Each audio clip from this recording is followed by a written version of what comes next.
I bet. Just a minute. It lives, I see.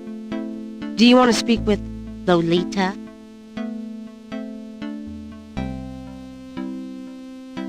I'm sorry, but Gabriel is a lout. Oh, I mean, he's out. Yeah, if he ever comes back, I'll tell him. You know, you could do better. I know I don't know you, but you could do better. Sure. Bye-bye.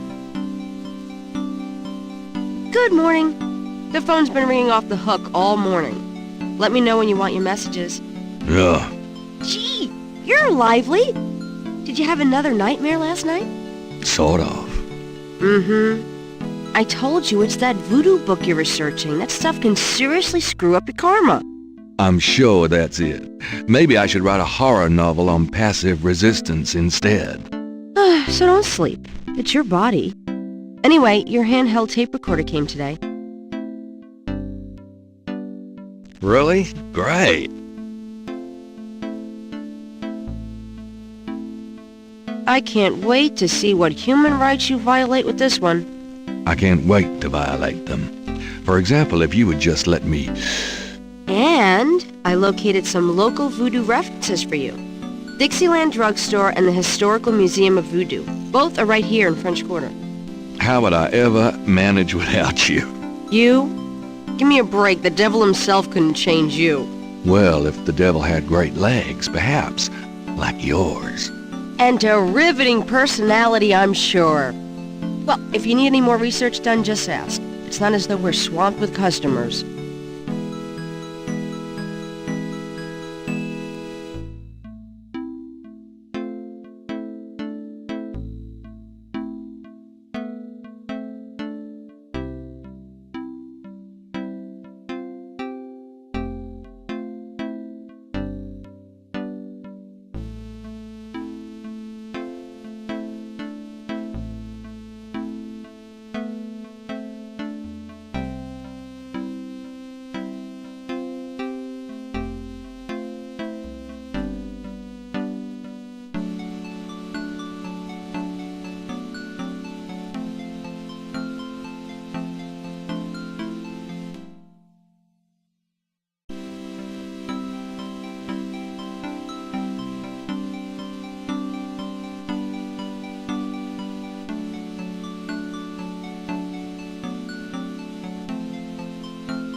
So, what's new, Grace? Your use of mathematics, for one thing. These books are unbelievable. What can I say? I refuse to be bound by rules. The strap marks on your bedpost speak otherwise.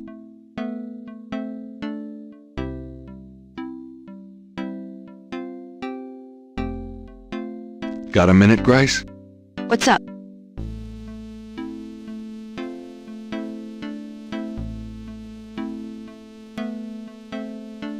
What can you tell me about voodoo? I didn't know much of anything about it until you started researching it for your book. Now I know that it's active in the city. There's that shop and museum. It can clearly be dangerous in the wrong hands. You should be careful investigating it. What do you know about the voodoo murders? Just what I read in the paper, same as you. What can you tell me about New Orleans? Well, I've only been here 2 months, but I love it. It's so much more alive than any place I've been. It feels like anything's possible here. Tell me about yourself, Grace. Yeah, right, Knight. I mean it. What do you want to know? How come we haven't gone out yet? I'm still waiting around for that lobotomy. As soon as I get it, I'll let you know.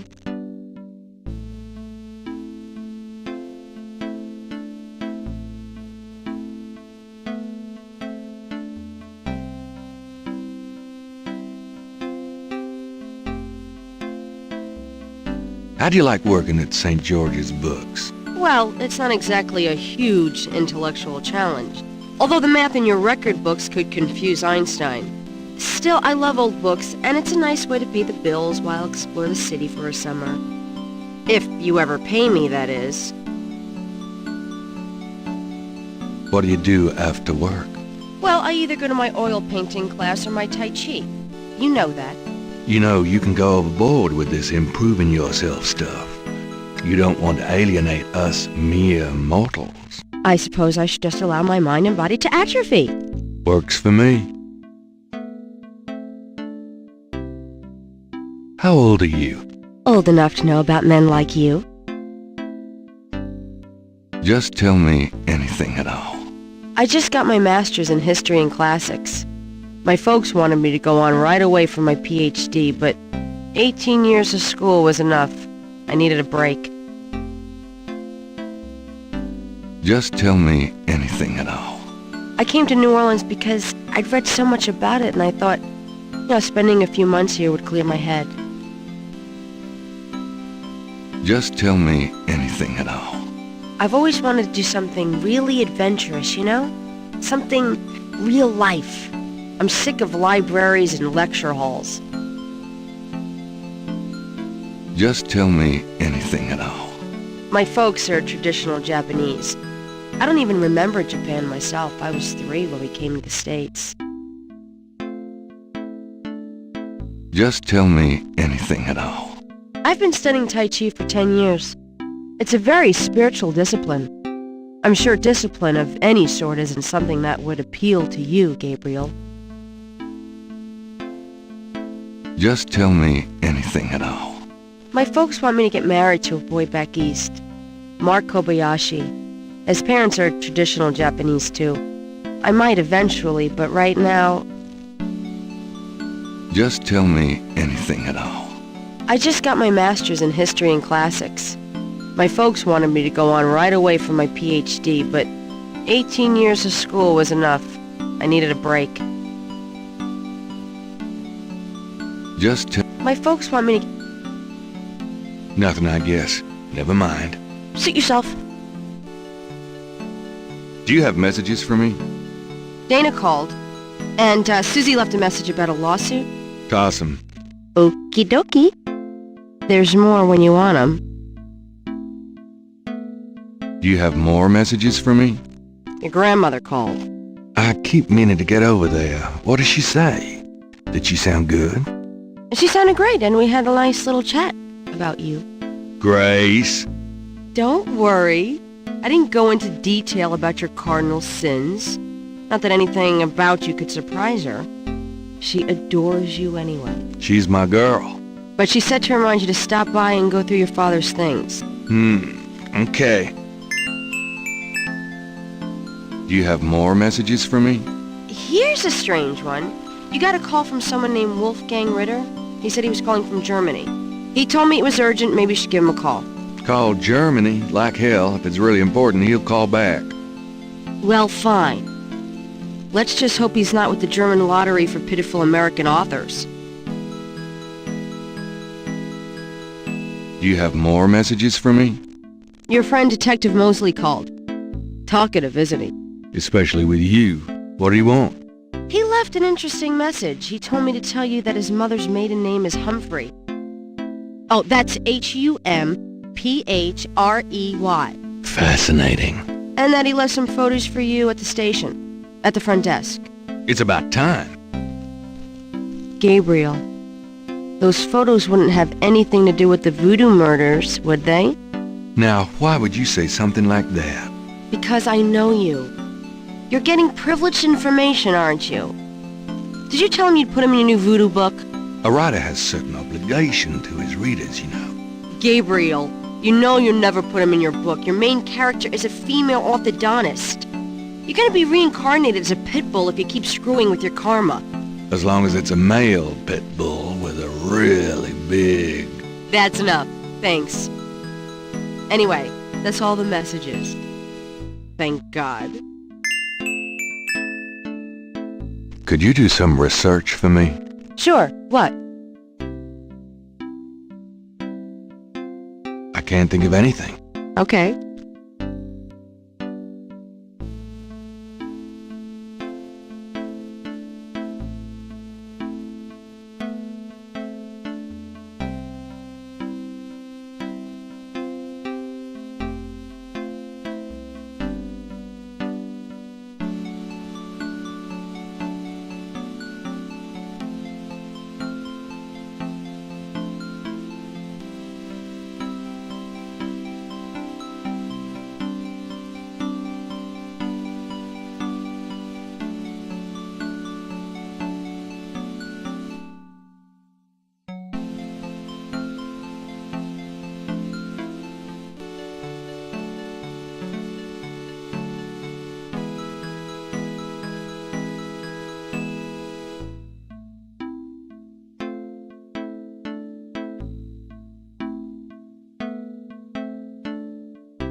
Mind if I borrow the magnifying glass? No, Sherlock. Just bring it back when we get the next estate shipment. No problem. I'm gonna take the tweezers for a bit. Good. You're beginning to look a little scruffy. Just trying to make you feel at home.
Right.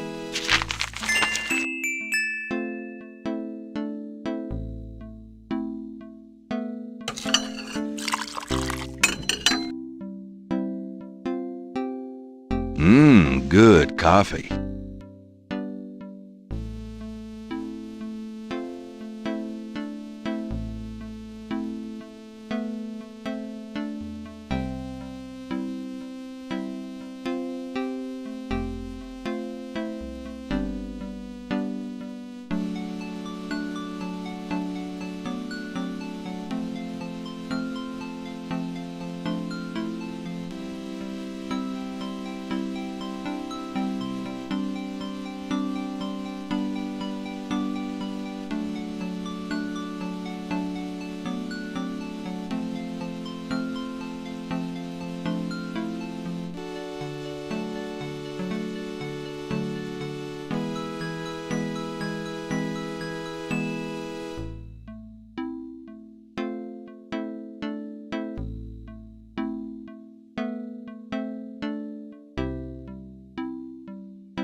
What a wacky, offbeat kind of guy Daddy was.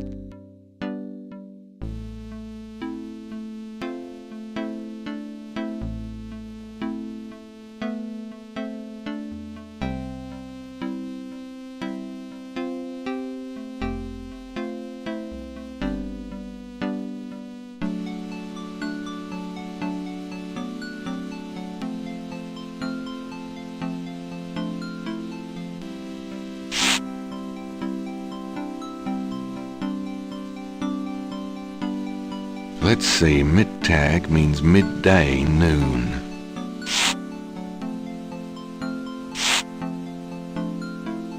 Spiel means game. Interesting.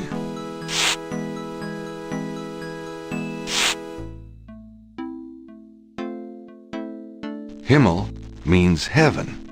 Uh-huh.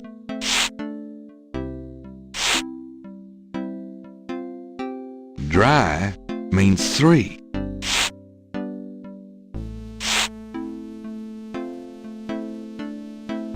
Besessen means possessed. That's handy to know.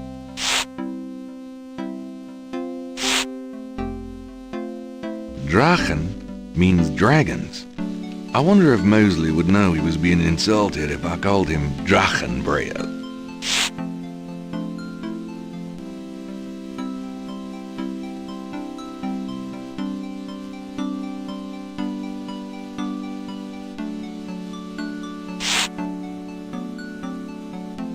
Let's see,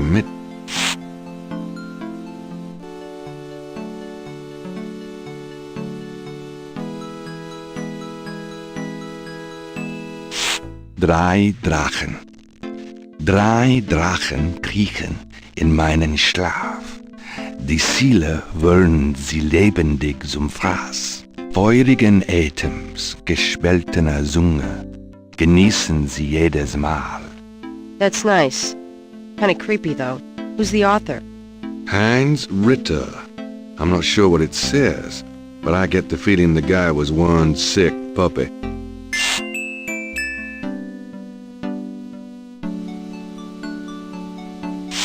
Drei Drachen. Drei Drachen kriechen in meinen Schlaf.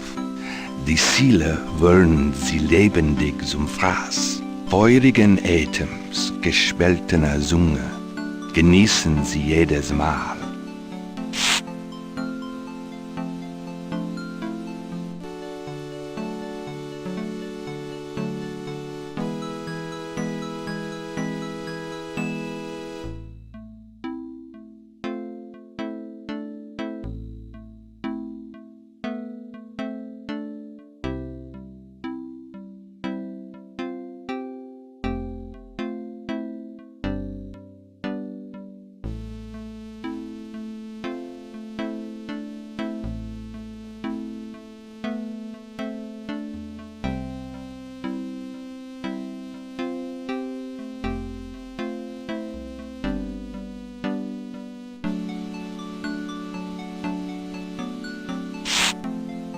Snakes are legless reptiles. Some snakes kill their prey with poison, some by constriction. A snake smells by tasting the air with its forked tongue. The smells are passed back to a sense organ in the mouth. Constrictor snakes, however, sense their prey by vibration. Did you know that medieval legends about dragons and giant worms are actually based on snakes? You know, dragons, devils, sea monsters, well, they've always been associated with snakes. Grace, get alive.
I trust you can live without this old gift certificate. Knock yourself out.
I'll be back later.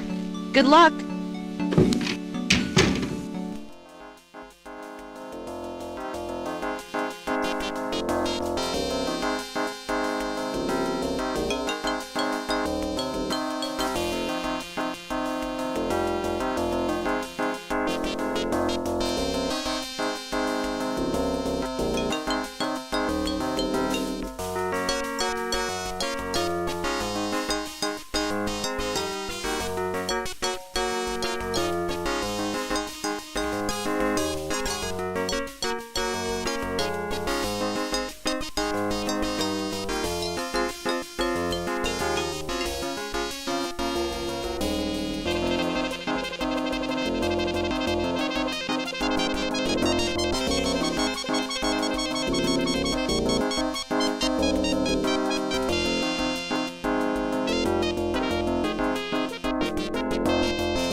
Gabriel, I'm so glad you stopped by.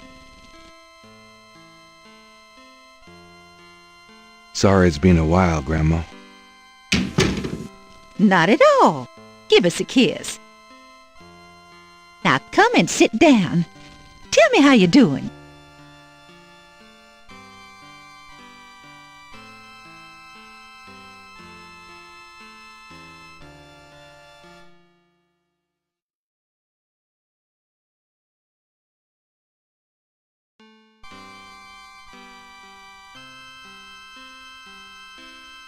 How you been, Gran? Just fine, dear. I'm sorry I bothered you at work, but I was hoping you'd get a chance to go through your father's things in the attic. Don't be silly. You can call me anytime. Is there anything you need? Me? Oh, no. I'm just fine, Gabriel. I have more than enough of everything. You're looking well, Gran. Thanks, dear. Are you okay, Gran? I'm right as rain, boy. You're looking well, Gran. Thanks, dear. Can we talk, Gran? Of course, my boy. How can I help? What can you tell me about voodoo? Voodoo? What an odd question, Gabriel. Of course, you always were interested in monster movies and all that other weird stuff. You get that from your father and granddad. I don't know anything about it, dear. Of course, it was very big in New Orleans at one time, but you don't hear about it so much these days. Too much else in the world to worry about, I guess. What do you know about the voodoo murders? Oh, Gabriel, nothing. And I don't want to. I sometimes wonder what this world is coming to. What do you know about the voodoo murders? Oh, Gabriel, nothing. And I don't want to. I sometimes wonder what this world is coming to. What can you tell me about New Orleans? New Orleans is very southern. Of course, though, not as much as it used to be when I was a girl. It's gotten much more influenced by the East Coast and that California stuff. Still, it hasn't changed as much as other places, I reckon. We've always been happy here. Tell me about yourself. Me? Oh, surely you have something more interesting to talk about. Oh, come on, Gran. All right, dear. What do you want to hear? What do you do all day? You know how I love to knit and work in my garden. I also take long walks. It's the only way to keep an old body like mine from stiffening up. You're not old. Oh, don't be foolish. I'm older than the hills. Tell me about before you met Granddaddy. Well, you know I was born Rebecca Wright. My daddy owned a lot of land outside of town. We grew peas, corn, cotton, all kinds of things. It was a good childhood, but my father was very strict. He didn't much let me out of his sight. Tell me how you met Granddaddy. I met Harrison at a church revival. There was a traveling preacher back then, a big fella named Reverend Jim. I even remember his slogan, "Come to me to find your way." Your granddad was sitting right behind me and my girlfriend Alma, and at one point, old Reverend Jim was flinging his hair around with his fire and brimstone antics, and a piece of it, one of those small add-on do's for man, went flying off. I swear, Harrison and I were the only ones that noticed. We both started laughing to beat the band. Everyone looked at us like we were a couple of loonies. It was then I knew that he was for me. How you feeling these days? Fit as a fiddle, and don't you worry your head about it. Just tell me anything at all. I had your father when I was 22. The doctors told me I couldn't have any more after him, so I'm afraid I spoiled him rotten. Just tell me anything at all. I never loved any man but your grandfather, and I never will. Just tell me anything at all. I hate to admit it, but I was a jealous little thing when your granddad and I were younger. I loved him so ferociously, and he did attract the eyes of the ladies, whether he wanted to or not. Just tell me anything at all. I get lonely sometimes, but I have lots of girlfriends in the neighborhood. I call one of them if I'm feeling blue. Just tell me anything at all. I wish you'd settle down and give me a great-grandchild. Oh, Gran. Just tell me anything at all. I had your father when I was 22. The doctors told me I couldn't have any more after him, so I'm afraid I spoiled him rotten. Oh, nothing, never mind. All right, dear. Tell me about our family. Who would you like to hear about? Your granddad, your father, or your mother? Tell me something about Granddad. Your granddad immigrated to America when he was 21. He worked his way through school, met and married me, and we had your father, Philip. Tell me something about Granddad. Your granddad supported me and your father with bookkeeping. I'll tell you what, though, he hated every minute of it. Didn't really like bookkeeping one bit. Maybe that was why he had the worst luck with jobs. The nights he'd come home afraid to tell me he'd lost another. And I would tell him it didn't matter to me, but he felt ashamed, Gabriel. Tell me something about Granddad. Harrison was only 36 when he died. Your father was 8 years old at the time. Your granddad was hit by a streetcar in the business district. Took me nearly a year to believe he was really gone. I'm sorry, Gran. I know you are, dear. Tell me something about Granddad. Did you know that your granddad was a poet? He was! He wrote the most beautiful poetry for me when we were courting. I always thought he should have done something with that gift. But he was such a practical man. Didn't believe in chasing after dreams. Tell me something about Granddad. I don't know what else to tell you, dear. Tell me about my father. Your father was my only child. How we adored him.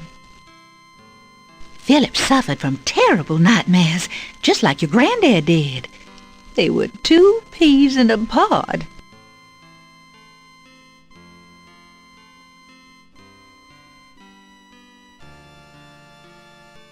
Tell me about my father. When Philip met your mother, it was love at first sight.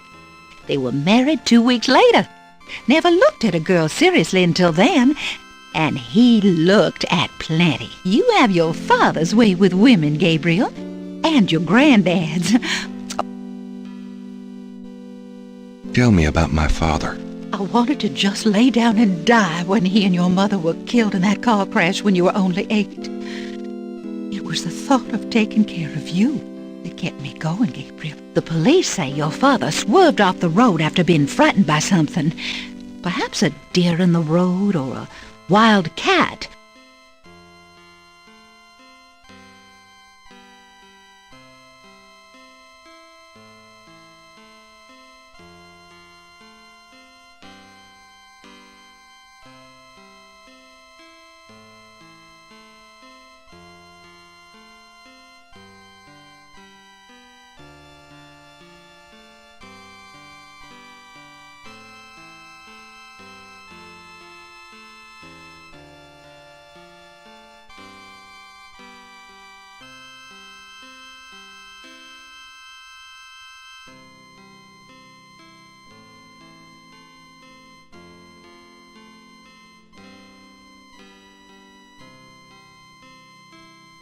Tell me about my father.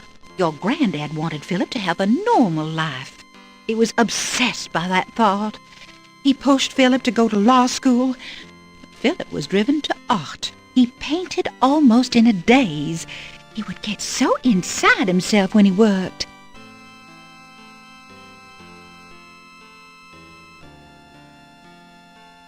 Tell me about my father. He always hated it that it was Margaret's money that supported the 3 of you when his painting couldn't. I kept telling him, try something more cheerful, like a landscape or 2. But he couldn't do it. His work was just too dark and disturbing for the public, you know.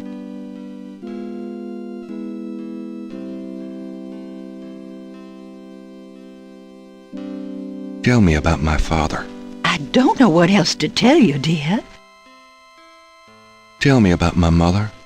Your mother was Margaret Templeton when your father met her. She came from a very wealthy Creole family in New Orleans. She was beautiful and reckless. She was madly in love with your father, of course, but I also think she liked defying her family. Since you're so interested in family history these days, why don't you go by St. Louis Cemetery No. 1 and visit the family tomb? It would be a sweet gesture. Maybe I will. Tell me about my mother. Your mother's family refused to give her money after the marriage. All she had left was a modest trust fund from a great-aunt, who happened to like Philip. The remainder of your mother's trust fund became yours when she died. That's what you used to open your bookshop. Tell me about my mother. The Templetons are all gone now. Every last one of them. They never wanted anything to do with us, of course. What a waste. Tell me about my mother. I don't know what else to tell you, dear. You know, you get prettier every time I see you. Oh, you. Have you baked any of your incredible molasses pies lately? No, dear. But you let me know when you want some, and I'll whip up half a dozen. You've lost weight. Are you courting a new man? Oh, Gabriel, don't be silly. You know there'll never be anyone but your granddad for me. Your hair looks very pretty today, Gran. Well, why, thank you, dear. So does... you've always had such nice, thick hair, Gabriel.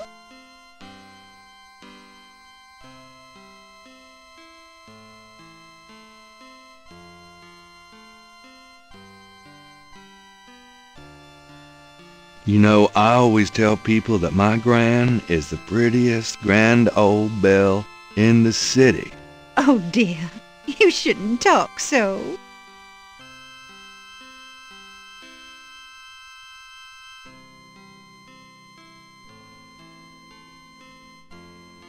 You know, you get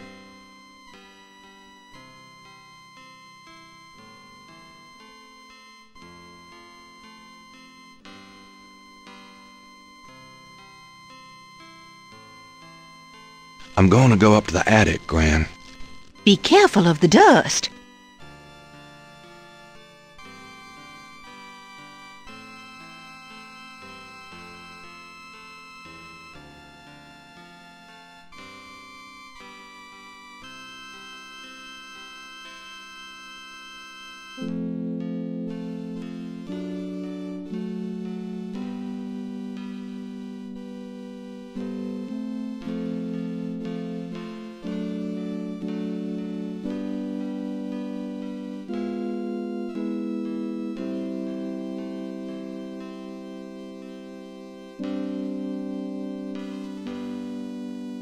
There's nothing I want in there.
It's Granddaddy's old golf bag.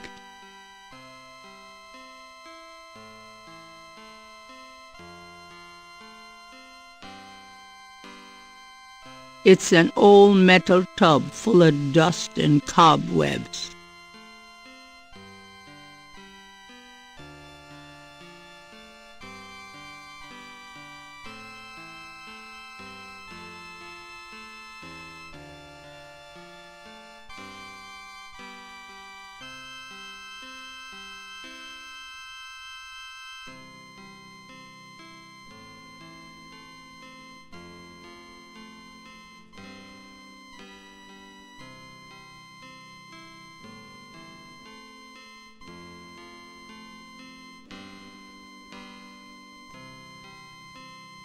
These old picture frames have been up here for years. Gabriel has seen these ornaments every year at Christmas for as long as he can remember.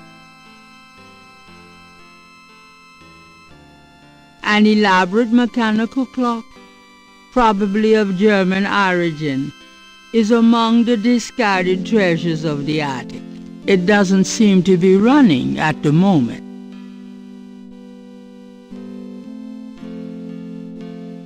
The old trunk looks like it's gone to hell and back. The lid is blocked by the clock.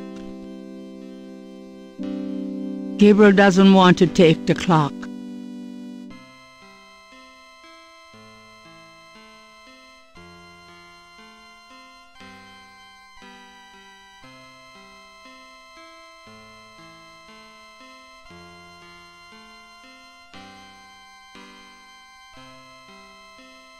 Gabriel doesn't want to take the clock.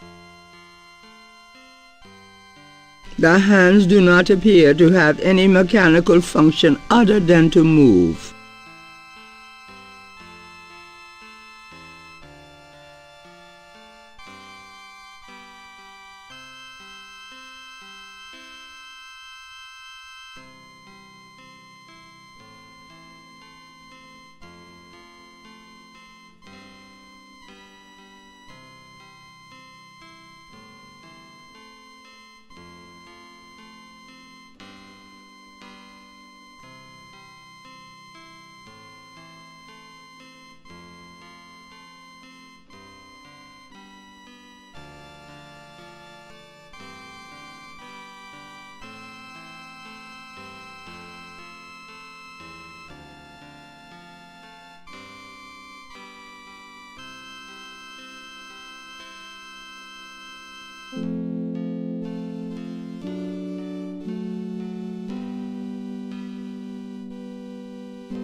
The key should stay with the clock.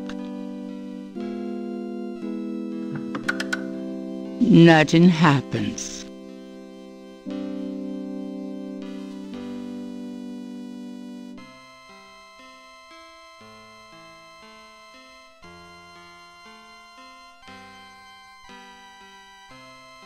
The clock won't open that way.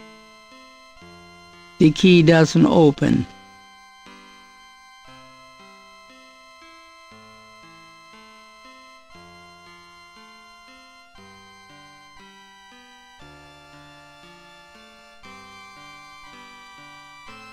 I think I'd take Daddy's sketchbook with me.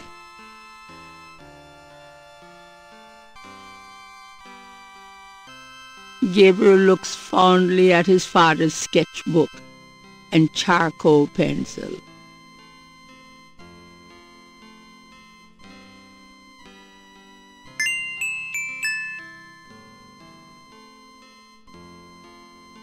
Images haunt the pages of Philip Knight's sketchbook, the way they must have haunted his mind. The images touch a deep chord in Gabriel. So familiar are they that he finds it hard to believe they aren't from his own subconscious. Images haunt the page. The images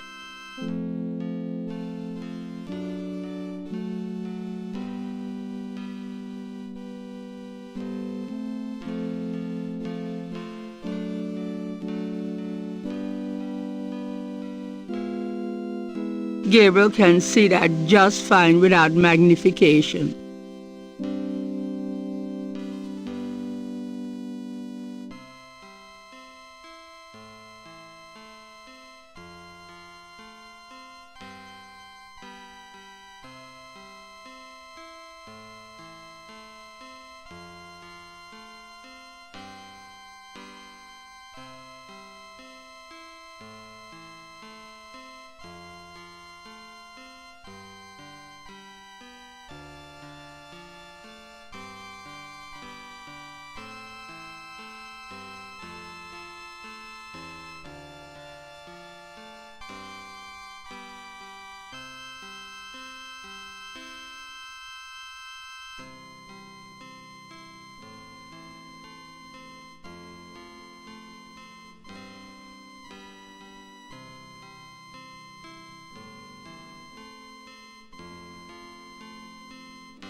A ring of 6 symbols surround the face of the clock.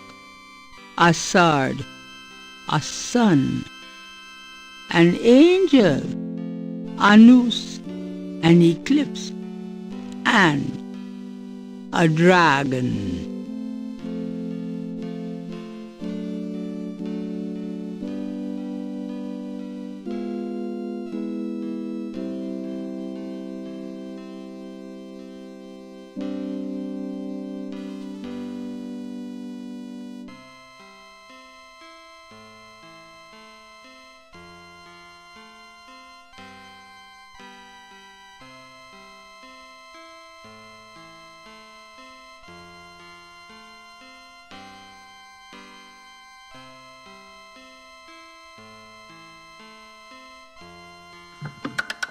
Granddaddy, you old fox.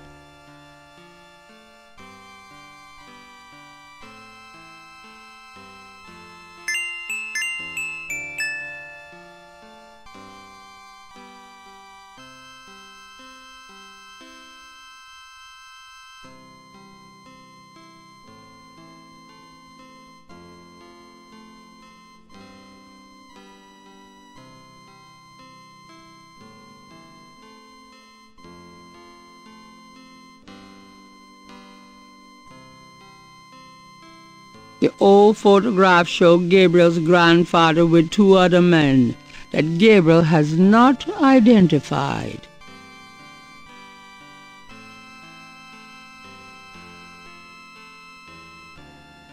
The letter is addressed to Heinz Ritter, whoever that is.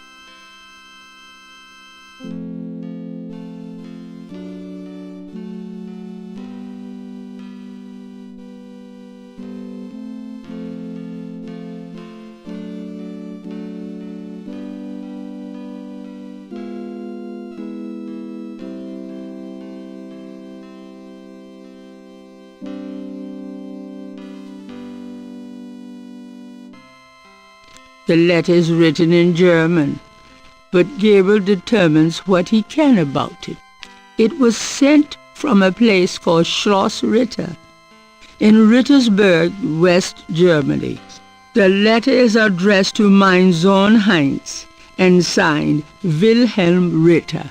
One of the recurring words strewn throughout the letter is the word Schattenjäger. The only thing that Gabriel can decipher about the letter is a sense of urgency in the handwriting and in the heavy use of quill-tipped bold strokes and underlining. The letter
That's it.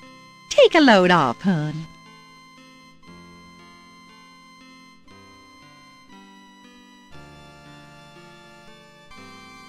Can we talk, Gran? Of course, my boy. How can I help?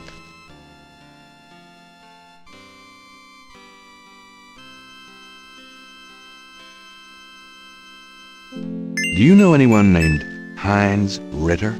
Heinz Ritter. Oh, Gabriel, where did you hear that name? I found a letter in Granddaddy's clock. I promised I'd never tell you or your father. But I suppose it doesn't matter now. Tell me, Gran.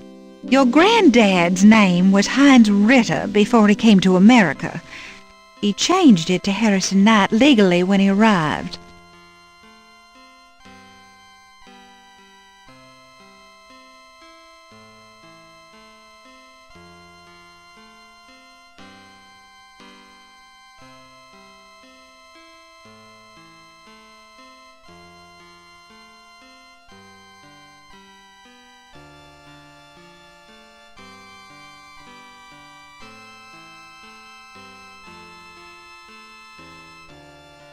Why did Granddad change his name? I don't know.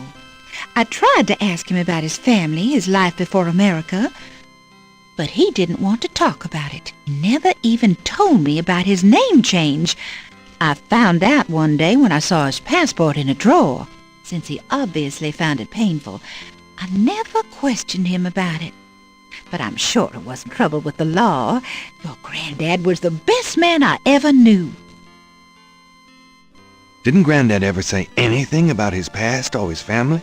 Only that his family was crazy, and that he never wanted to see them again.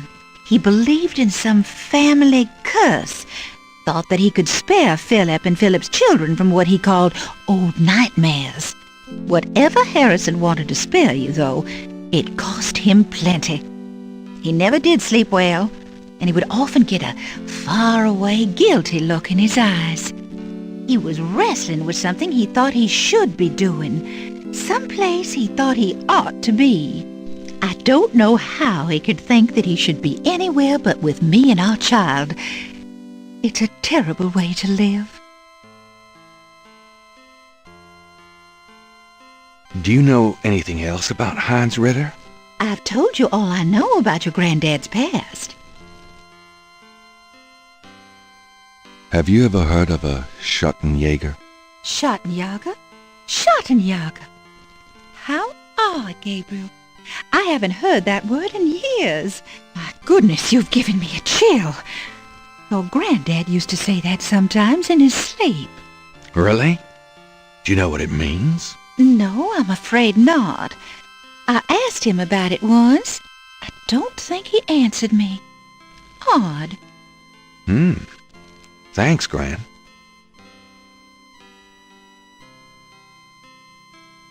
Have you ever...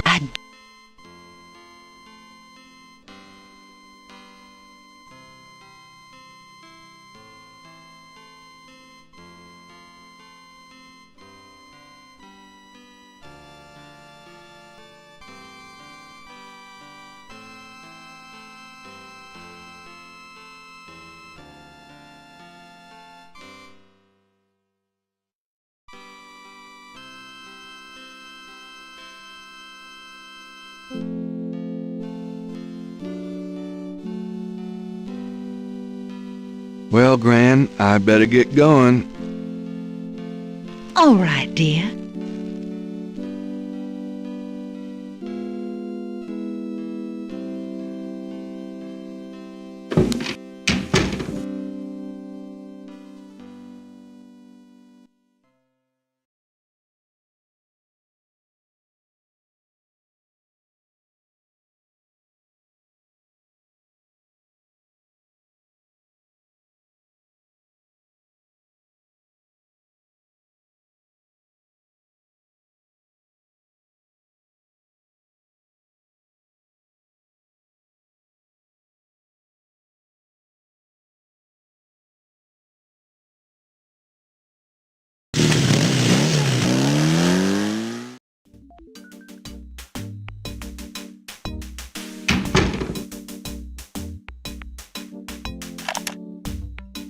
Do you have messages for me? Dana called. Awesome. Okie doke. Do you have more? Your grandmother. She said, Great. don't She's my... but she said to her, Do you have more? here's a strange one. You got a call from someone. He told me it was urgent. Call Germany like hell if it's... Well, fine. Do you have more? Your friend Detective Mosley. Especially... He left an interesting... Fascinating. He left an interesting message. He told me to tell you that it's... Fast. And that he left some photos for you. It's about... Now... Because I know you.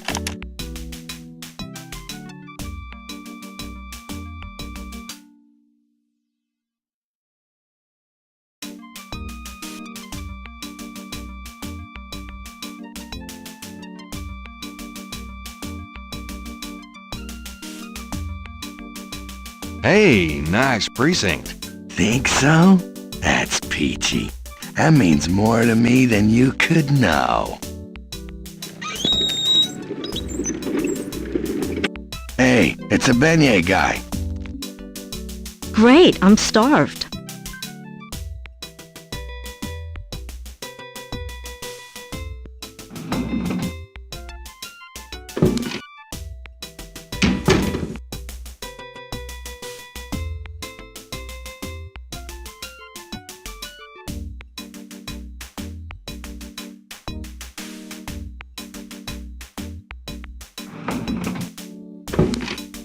Stay put, you.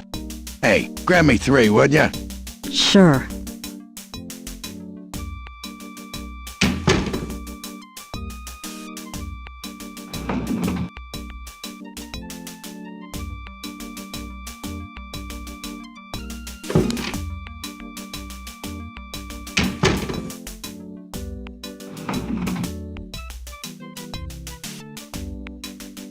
Thanks.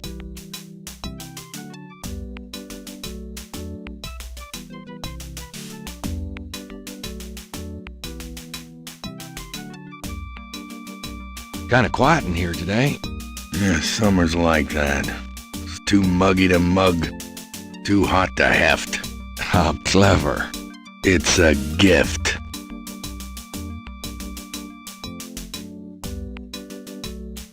So, what's new around the old police station? Well, we're now allowed to shoot chatty pedestrians on sight. That sounds convenient. I like it. So, anything interesting happening around here? Look, I got a job to do. Chat with someone else, huh? So, Look, Gabriel can't do anything with the officer from the front lobby. Gabriel...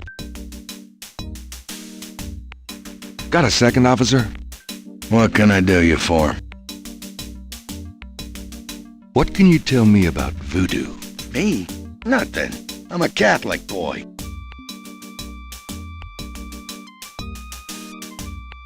What do you know about the voodoo murders? I'm not allowed to give out information on police cases. What can you tell me about New Orleans? I'll tell you, I'm glad as hell it's not Mardi Gras. If it weren't for that 1 month a year, being a cop in New Orleans would be a real pleasure. As it is, I'd rather stick behind this desk. Have you ever heard of a Schottenjäger?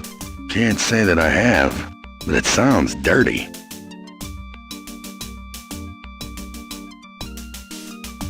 Tell me about yourself. Who, me? I'm the Desk Sergeant Frick. Why? Frick?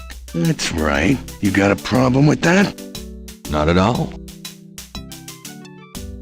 Tell me about yourself. You see that front door? Yeah? Well, I watch people come in. See this book? Yeah? Well, I write people's names in it, see? People that bother me. Want me to put your name in this book? I think not. That's what I thought. Tell me about yourself. I hate people who ask stupid questions. Tell me about yourself. I hate... I'm here to see Detective Mosley. He's out at the crime scene. Sorry. Where is the crime scene? Is it related to the voodoo murders? Crime scene information is police confidential. We don't need any more looky-loos than are probably already there. Come on, you can tell me what the crime scene is. Look, I know the paper's got everybody stirred up about these killings, but that don't make it public information. Back off. So this is a new voodoo murder then? Hey, I didn't say that. You'll read all about it in the papers tomorrow, I'm sure. Please tell me where the crime scene is. Look, buddy, you keep it up, and there'll be a crime scene right here. Please tell me where... Look, bud. About Detective Mosley. I told you he's not here. I was supposed to pick up some photos from Detective Mosley at the front desk. Is that right? And who are you? My name is Knight. Gabriel Knight. Yeah, I got something for you, all right. Soon as you're done talking, I'll give it to you.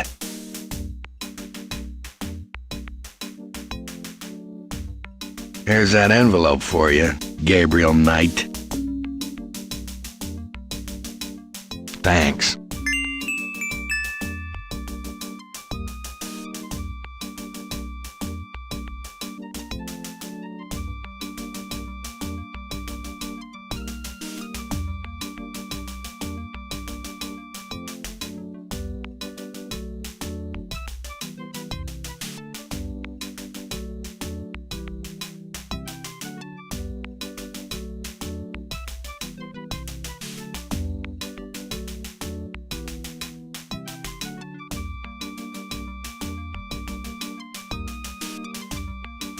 The envelope has Gabriel's name written on it, misspelled.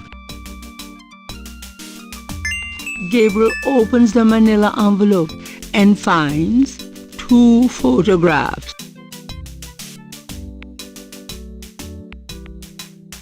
The photograph of Mosley was apparently taken upon his graduation from the police academy. He had hair then.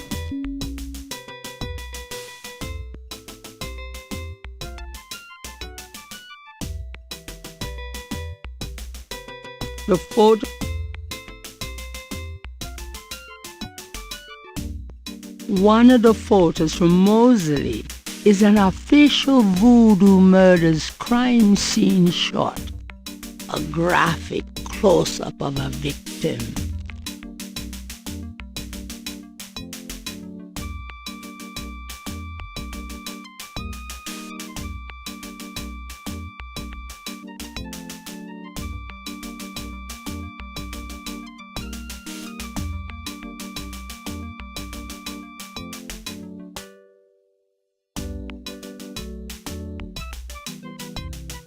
There is nothing to open a nice coat rack. Gabriel is standing in the lobby of his friend Mosley's precinct. It smells like a cross between a hospital and brewery. Gabriel, there's a photocopy machine in the office area. It's a file cabinet. Gabriel can't read the bulletin board from where he's standing. The desk sergeant looked like a poster boy for heart disease. 30 extra pounds between his armpits and his belt, and a complexion of consistency of grey oatmeal. In other words, a typical product of good southern cooking.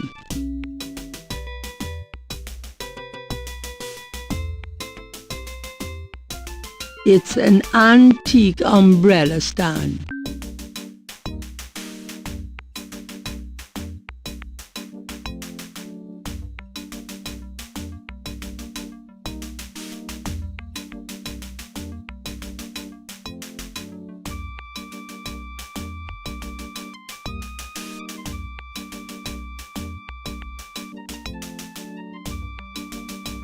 She's not bad.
The marks are reddish in color and reminds Gabriel of crosses.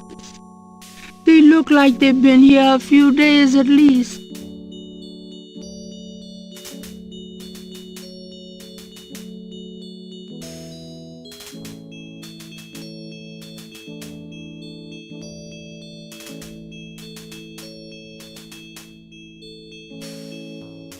Near the Laveau tomb is a piece of red brick. Undoubtedly a cast-off from spiritual graffiti writers.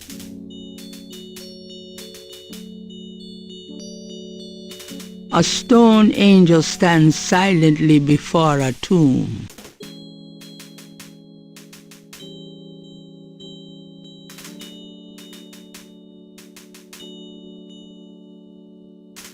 New Orleans is famous for its above-ground tombs.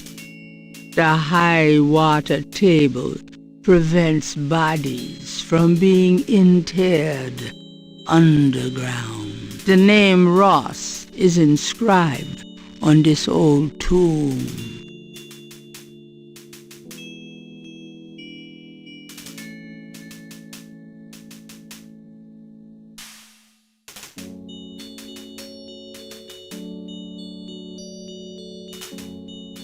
This old tomb is in a sorry state of disrepair. There's probably no one left in the family to maintain it. It's an imposing marble tomb from the last century. Gabriel can barely make out the name. Hamilton. A marble snake. Now that's cheerful.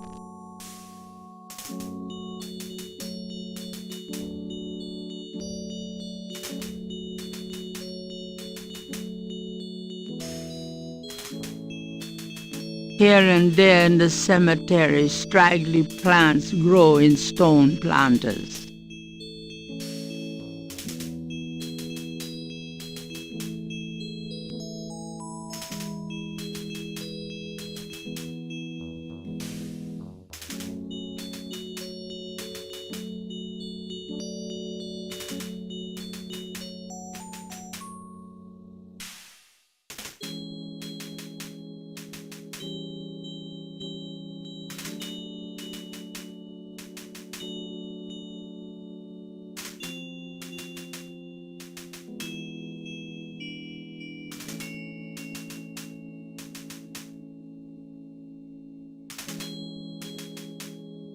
Gabriel doesn't want to disturb that part of the cemetery.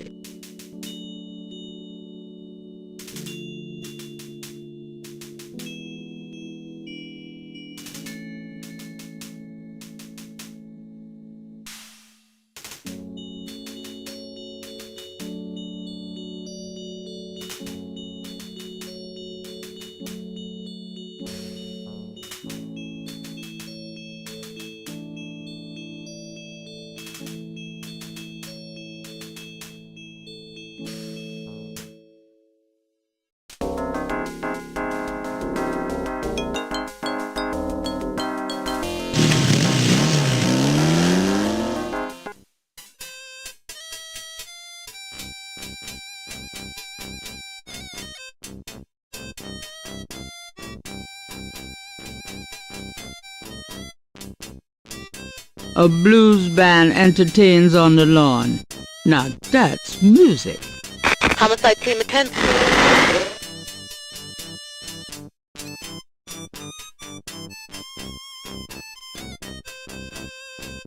Good day, officer. Yeah, you too. Keep moving.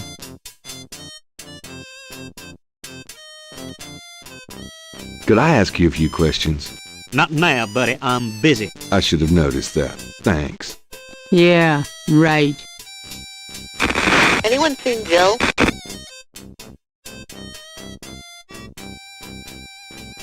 The band is too into their music to talk to Gabriel.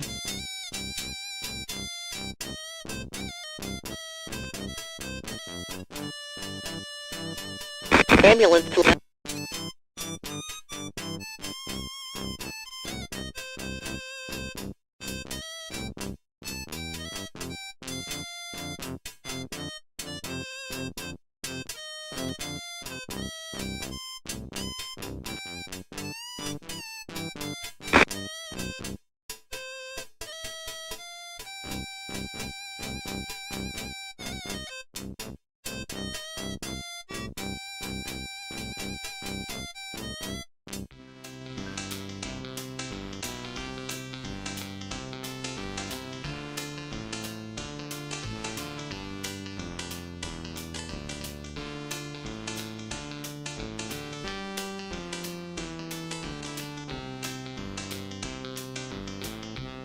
That jazz band is pretty good.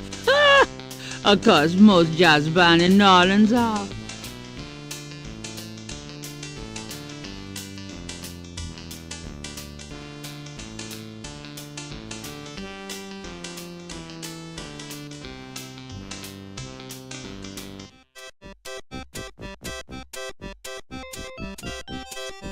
A Cajun band, inventive as always with their instruments, is having a good old time on the lawn. Funny how catchy that toe tapping can be. It's one of those mimes. Oh boy.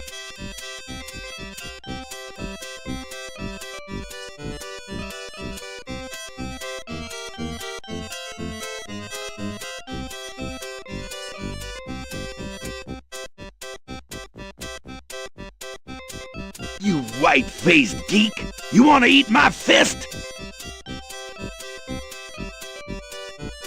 Well, I never! Leave me alone, you man!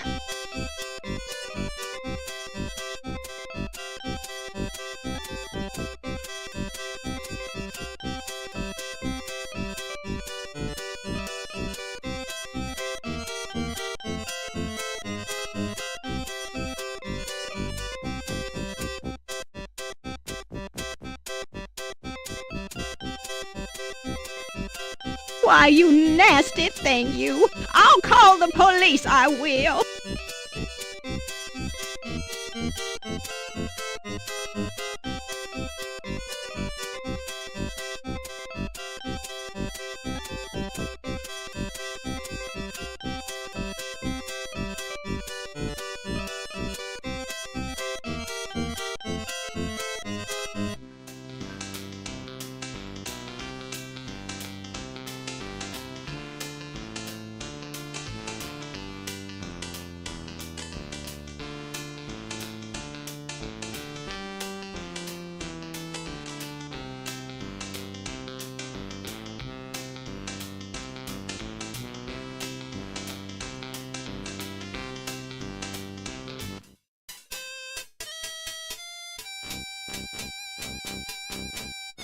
Why, you nasty thing, you! I'll call the police, I will! Corner.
A lone drummer beats out a haunting rhythm on a large African drum.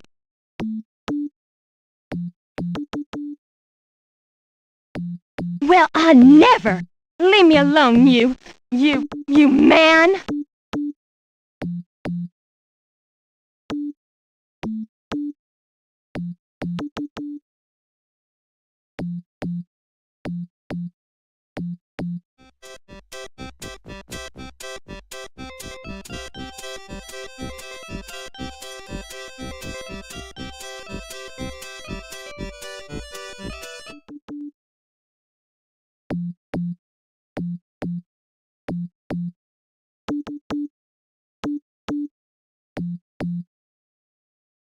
You white-faced geek! You want to eat my fist?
Hey, cut that out. I told you to stop that.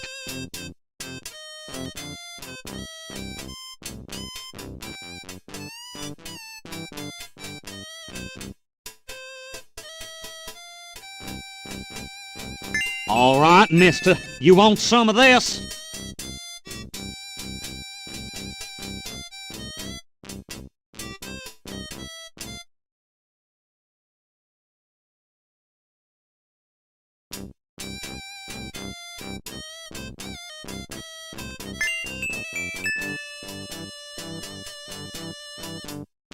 Gabriel picks up the headset and listens.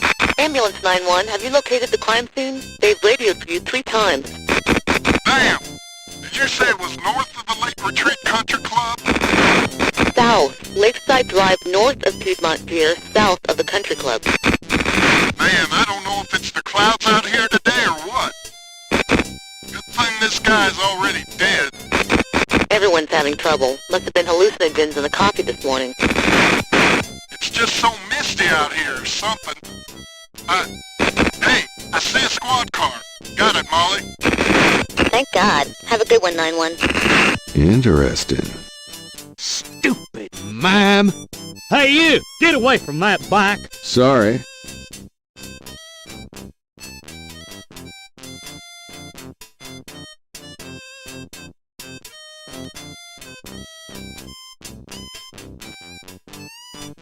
Ambulance to Westfield.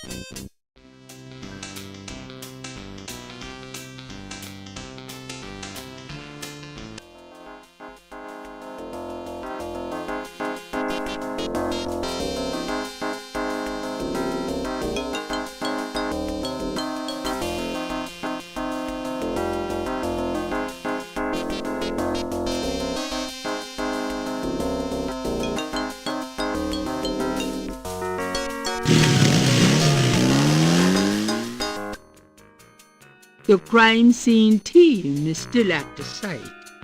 Gabriel parks a bit out of the way and walks over to avoid adding to the general confusion.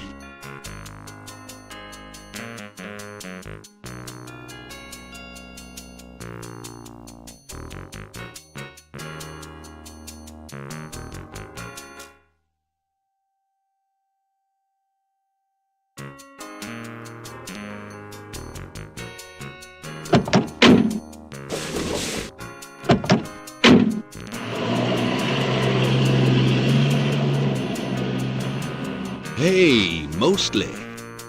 Huh? Night, you wiener, I told you not to call me that. Feeling jumpy? Who, me? Don't be stupid. How'd you find me? Oh, I was just driving by. Mm-hmm.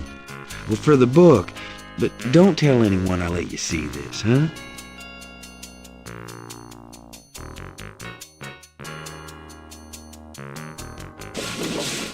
It's another one. As you can see, same M.O. and no frickin' clues. We're still waiting on an ID for the body. That's disgusting. Isn't this a rather, public area for this kind of thing? Yeah, they're frickin' ghosts, these guys. Lakeshore Drive isn't exactly the 10 expressway, but it is open to the public. No reports and nothing. Now, who the hell is that?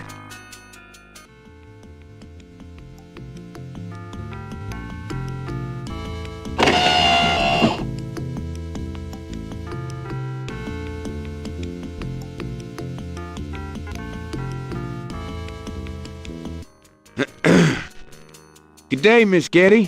What's going on, officer?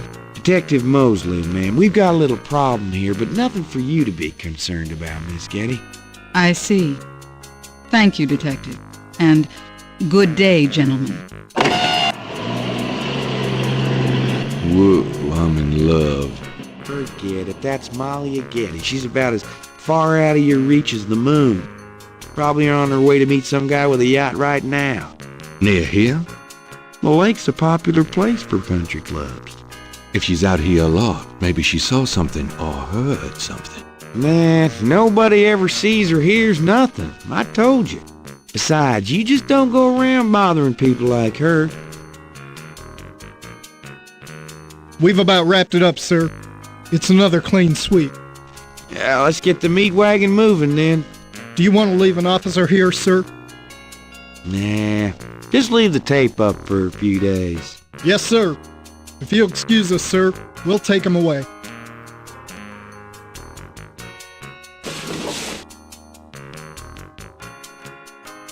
Stick around and take notes for the book if you want. Watch out for the muck in the water moccasins, though. I'll be back at the station. Stop by if you want to go over the case some more. Thanks.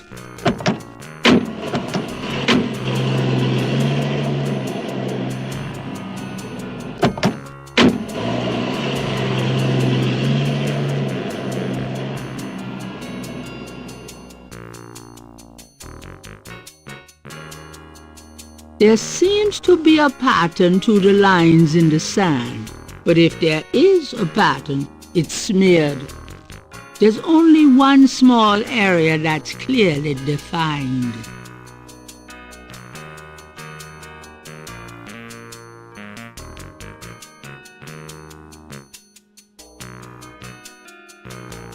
There seems to, but if there is a pattern,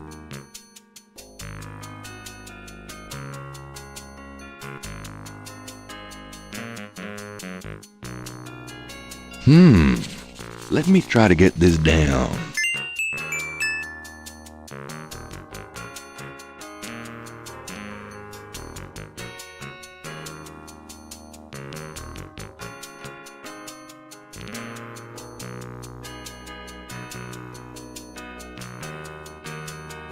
images haunt the images touch.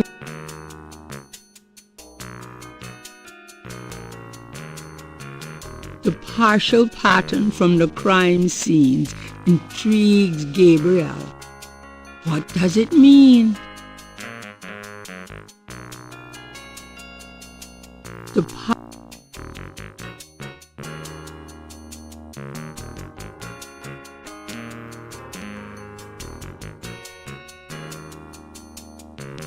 Gabriel is on the sand and clay shore of Lake Pontchartrain, at the site where some poor bastard got to see who the voodoo murderers really are.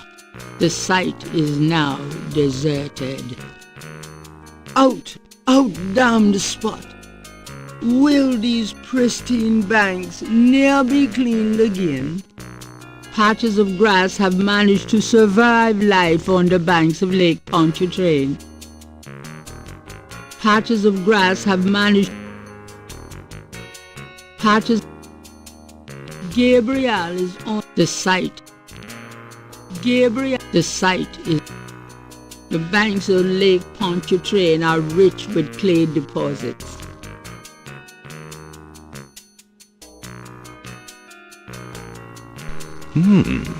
Is that clay?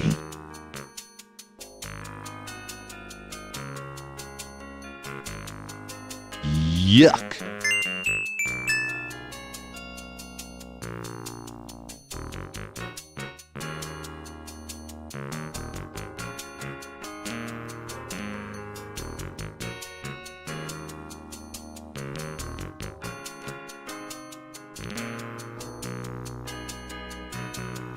Gabriel doesn't need any grass.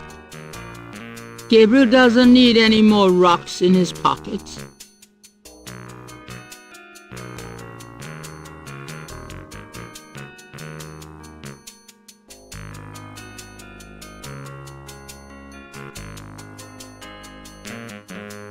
It's very large grass. Gabriel is already magnifying the grass.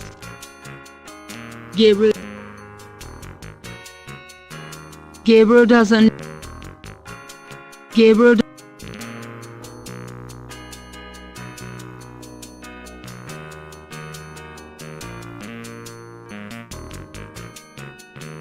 It's very large grass.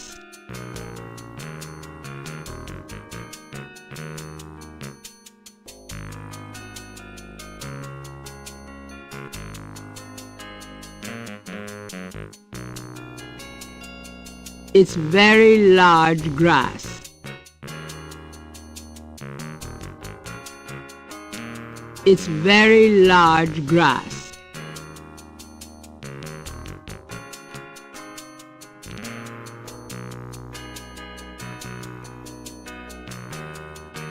It's extremely big sand. Gabriel is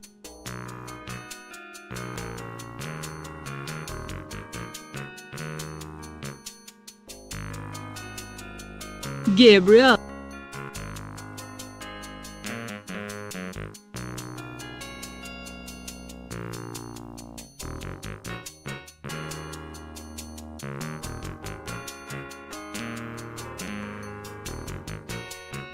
It's extremely big sand.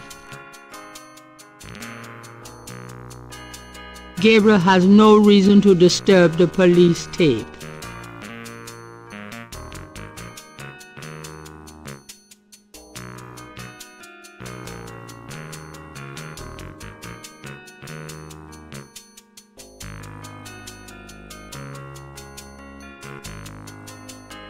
It's very large grass.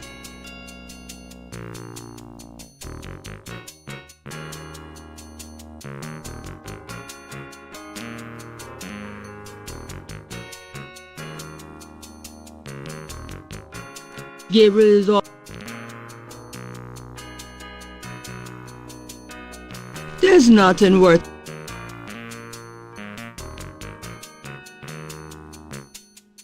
There are marks in the grass as though some heavy wire object had been set there.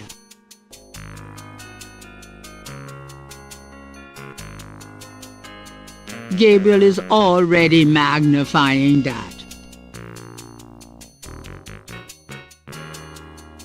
The scale looks a little delicate to pick up by hand.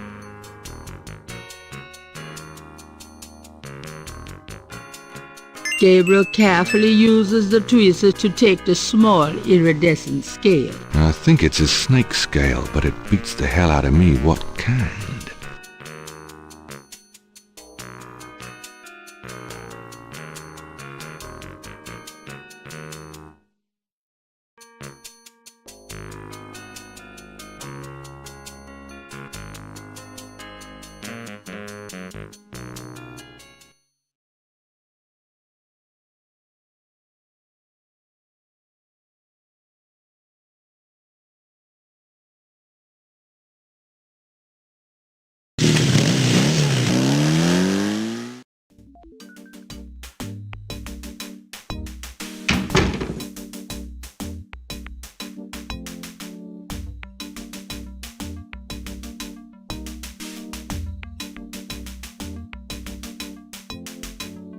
Hey, Think so? got a second, officer? What can I do you for?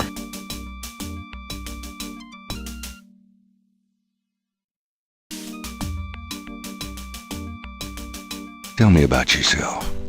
I hate people who ask stupid questions. I'm here to see Detective Mosley. He's in his office. Go on back.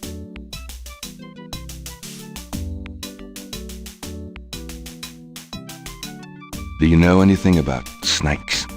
What does this look like? A zoo? Never mind, don't answer that. No, I don't know nothing about no snakes.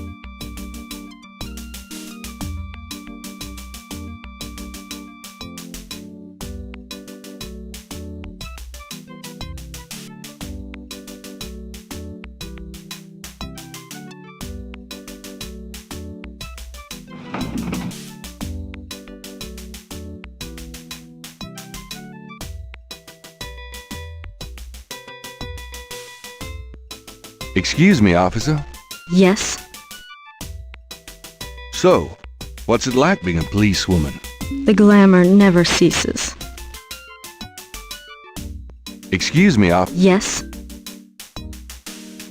You know, that uniform looks great on you. Uh-huh. Is that a compliment, or are you asking to borrow my dress? It's a compliment. Well, you just never know around here. Thanks, but I'm married.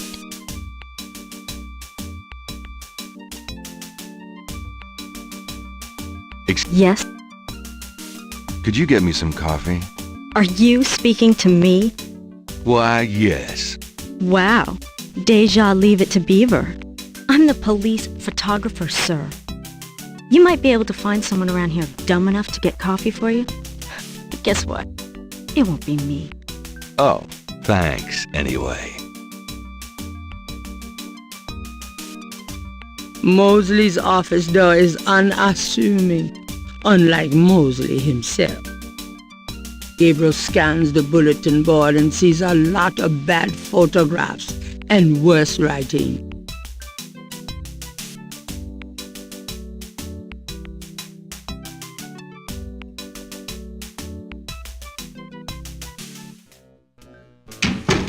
Mostly my man. It's you, God help me.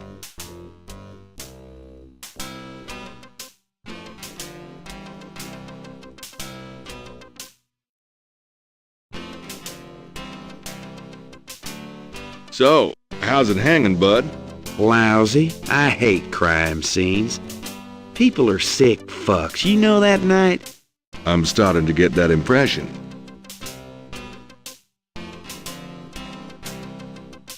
Who's that? Frank's. What a babe, huh? You been feeling okay lately? You look like hell. Me?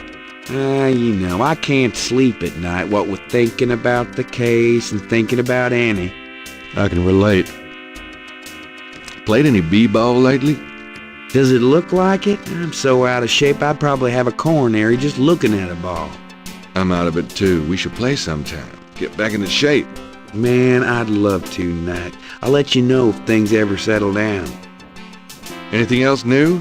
Just work. Sorry I don't have more time to chat, bud. Anything? Just Police department memos and other didactic blurbs. An intercom. How high-tech. Art prints of the mall variety. Mosley's bookcase holds old magazines and binders. Mosley's desk has more groin on it than on his head. Logs of unsolved cases, perhaps? Mosley must have 1,000,000 of them. Logs of unsolved cases. Can I ask you about some stuff? You're the writer. Ask away.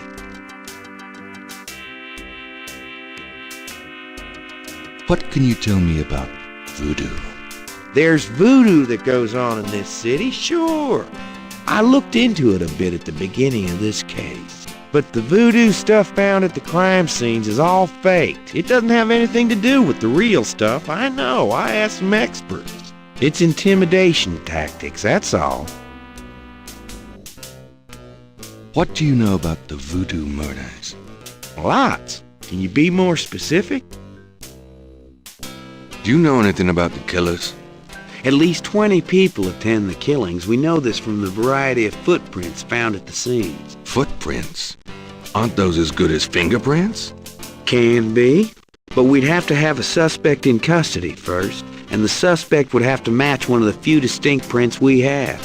Most of the footprints are smudged, trodden over, unreadable. These guys are so casual in their expertise, it's maddening. Like they know we'll never find them. How many murders have there been so far? 7 murders have so far been linked to the Voodoo Murders case. Now, the first murder occurred about 8 weeks ago. The M.O. was the same in each murder. Lake Pontchartrain was the 7th. What kind of evidence have you found? No fingerprints, a few bare footprints. Found a few fibers, but not many. The weirdest one was leopard fur. Leopard fur? Describe the crime scenes. Well, there's the corpse itself, minus the heart. Around where the body was killed, we find marks and flour and blood. There are traces of wax from candles, red and black. Ordinary wax candles, so the lab reports. Also blood and feathers of chickens. Also goat's blood. And plenty of the victim's own, of course. What's the coroner say? The victim's heart is always ripped out of the chest and missing. We haven't located a single one of them. Lovely. Any idea what they do with them? Don't even want to know. Also, the coroner says some of the victims had heart attacks before the incision. Literally scared to death. The knife wounds are consistent with a long, narrow, wavy-edged knife. Probably a ritualistic dagger. Any witnesses? Nope. There's never been a single witness. No one's even heard a disturbance. It's damned weird. Like they just don't want people to see, and so nobody sees nothing. Know anything about the victims? The victims are all out-of-towners. We still don't know why.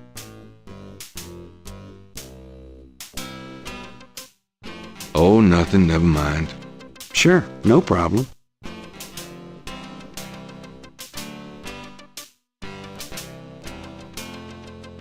What can you tell me about New Orleans? You and me grew up together. You tell me. It's a pretty nice place, even seeing the stuff I see. You know, the quarter's getting a bit too wild, though. Getting hard to control. Not quite what it was when you and me used to hang here, but hell, I've never known anything else.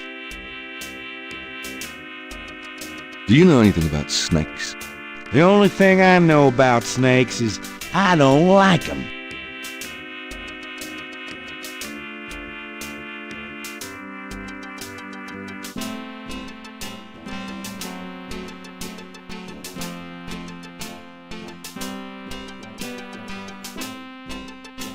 Have you ever heard of a Schottenjäger?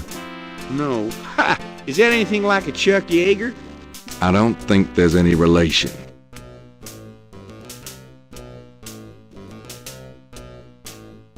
Tell me about yourself. For the book? Sure, why not? Okay, what do you want to know?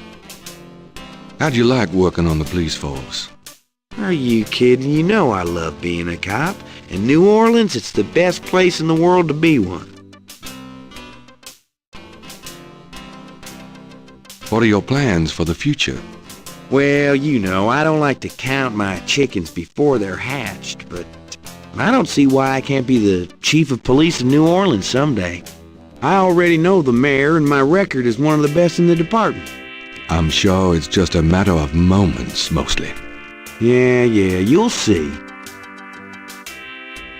Got any hobbies? Yeah, making your life miserable. I'm serious.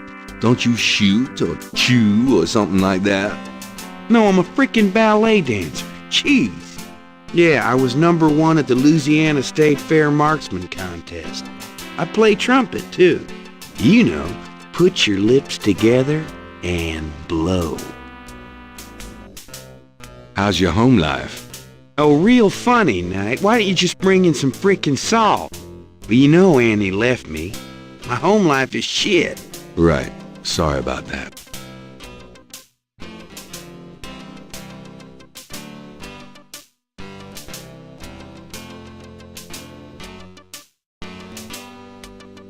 Just tell me anything at all. Remember how we used to play monkey in the middle? We used to piss off our senior year teacher. What was her name? Ms. McKelly? You'd act like you were gonna toss her an eraser or something. Then you'd throw it to me over her head. And we used to do it at your grand's, too. Like with the remote when she wanted to watch your soaps.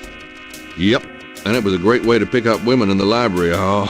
Oh, those were the days. Just tell me anything at all. You know, my doctor told me I've got a little family of ulcers starting. I wish this case would end so I could get some rest for a change. Just tell me anything at all.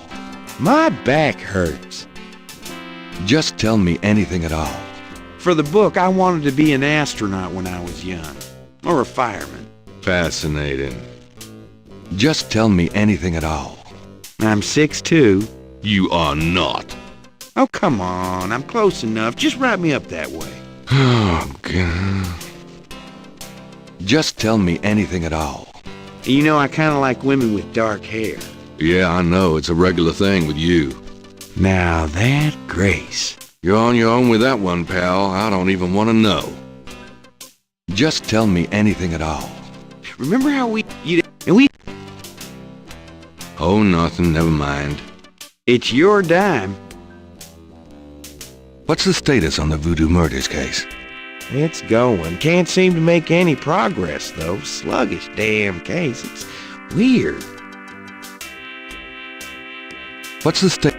You're as filled in as me. What's the status? How about getting me some coffee? Coffee? You want coffee? Should that surprise you? Nah, you've always been a caffeine addict. It's just that what we got here hardly qualifies. So, I'm desperate. It's your stomach. I'll get you some when we're done talking. That long? All right, I'll go now.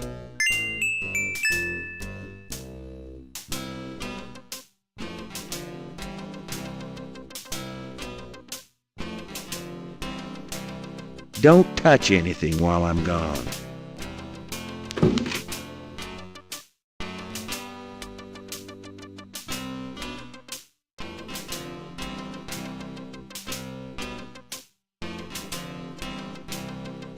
Gabriel would prefer to touch as little of Mosley's stuff as possible. Here, drink it.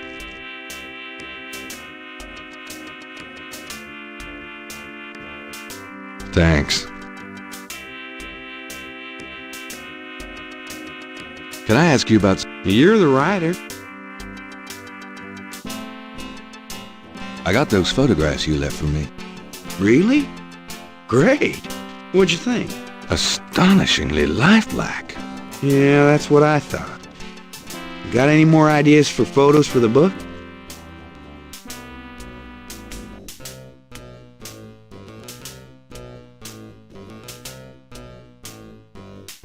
A cop author photo might be nice. You and me? Together? Why not? Of course, you'll have to try to tone down your masculinity. Well, okay. I'll call the police photographer.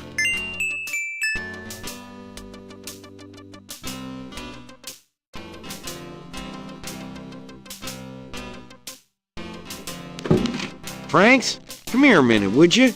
And bring your camera.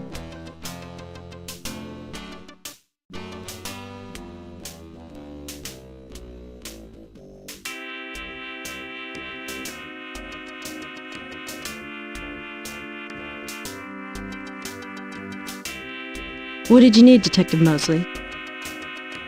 We need a picture, please.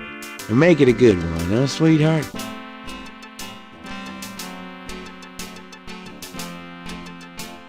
Sure, sweetheart.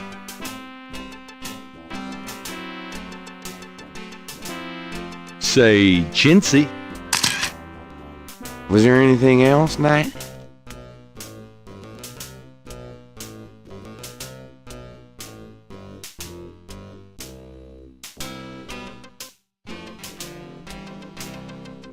How about one of me and Officer Franks? Gee, I don't know.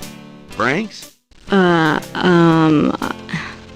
Just kidding, Franks. You want to get me fired for sexual harassment, Knight? Well, Yeah, ha. Now, is there anything else, or can I let this lady go back to her desk?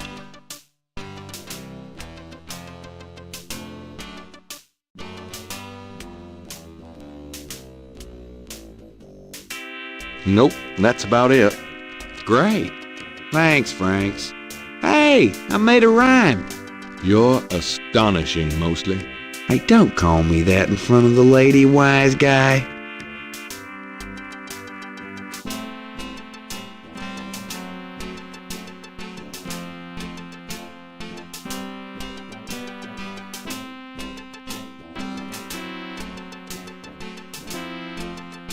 Can I ask you about some stuff?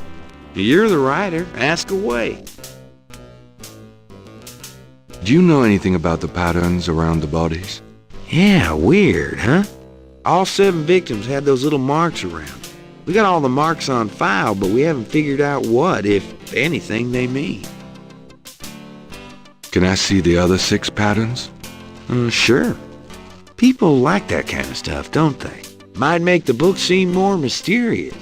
Go talk to Officer Franks. Tell her I said you could see the file. Have you ever called the hair club for men? I'd rather have no hair than your hair, Knight. So how'd you ever find anything in this office? It looks like ground zero. Hey, I get my job done. I'm a detective, not Betty Crocker.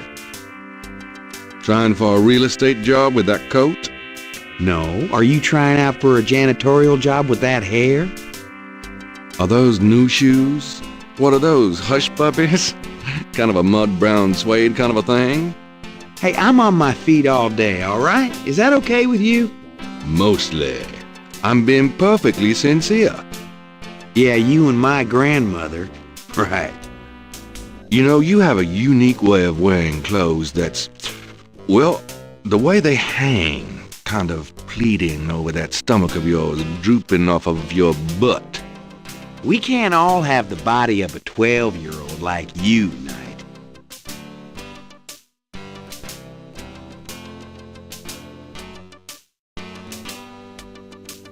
You know, if you started carrying a lollipop around, you might get more respect as a detective.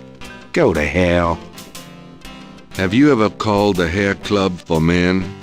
I'd rather have no hair.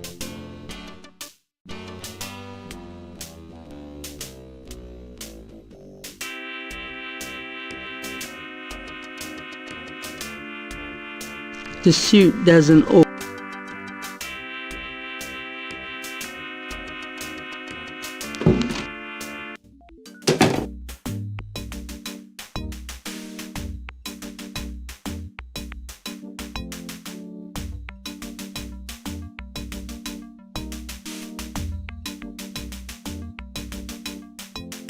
Can I ask you a few questions, ma'am? I'm sorry, sir, but I really have to finish these reports.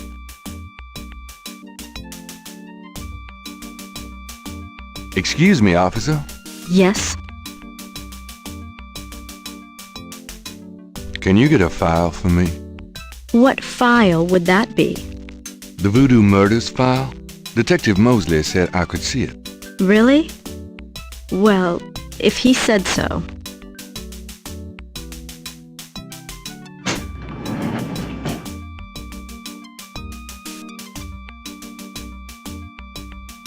There it is.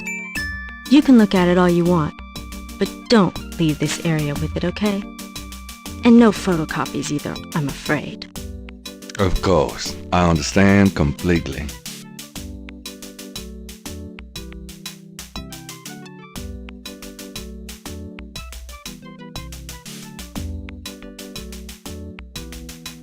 It's an inbox.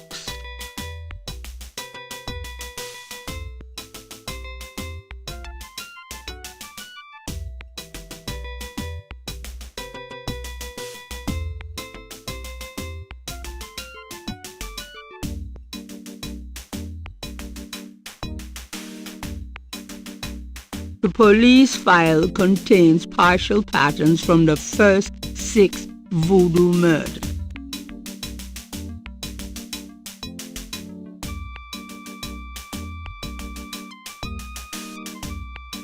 I told you, you can't photocopy official police files. Right. Sorry. I forgot.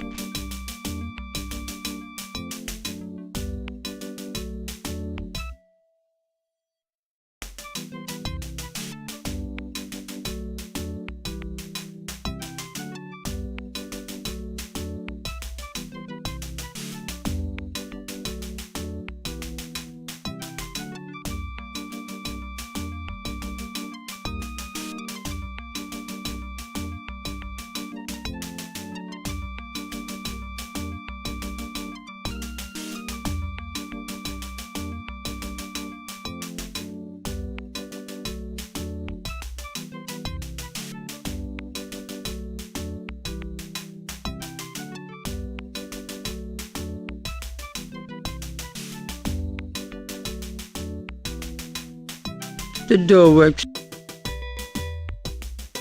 Don't leave the room with that file, please.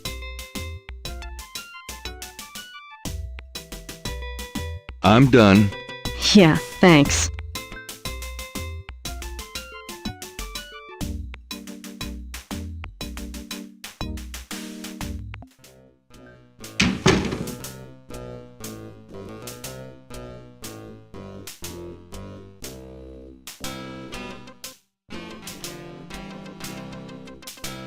Can I ask you about...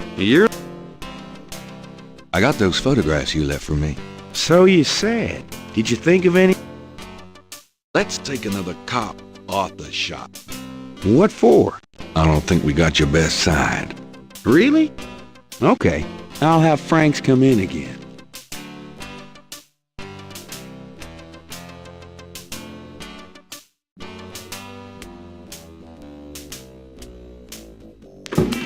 Franks, come back in here with that camera.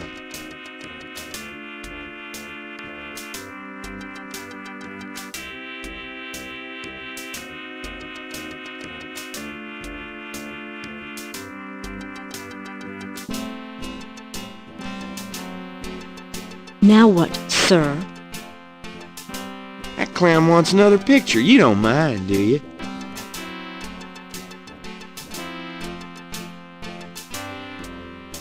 Of course not. What else could I possibly have to do?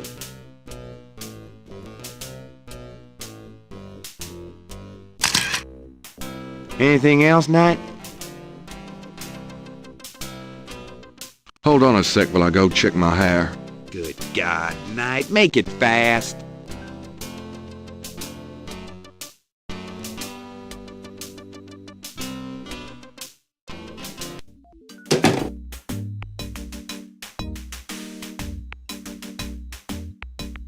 Let me see that file again.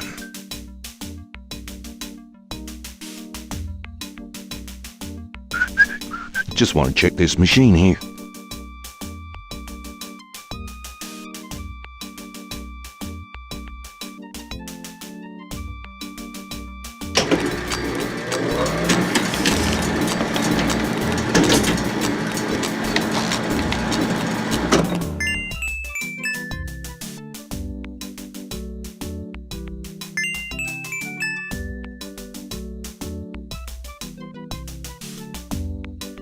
Gabriel has a photocopy of the official police file containing the partial patterns from the voodoo murder.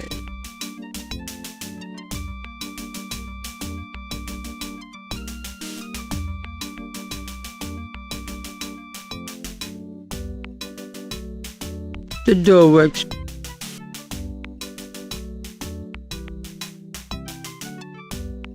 Would you just get in here?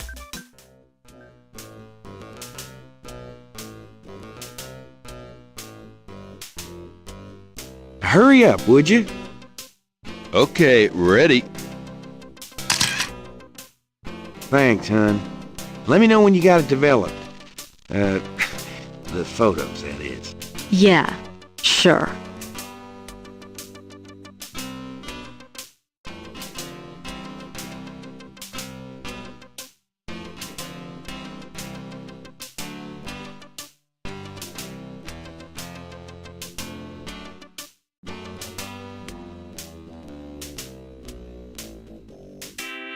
I'm gonna hit the road. Have a good one.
Phew, it's humid out there. Made it back, though. I wish you wouldn't wear that coat outside in June. I could smell you from here.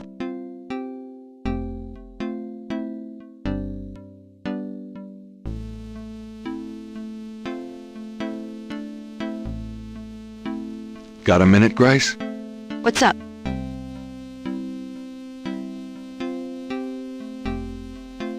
Could you do some research for me? Sure. What? Could you see what you can find out about a woman named Malia Getty? The name Getty sounds familiar. What's your interest in her? Oh, just, stuff about the voodoo murders. If you could get an address... They're murders. Right. I'll see what I can find out. Anything else?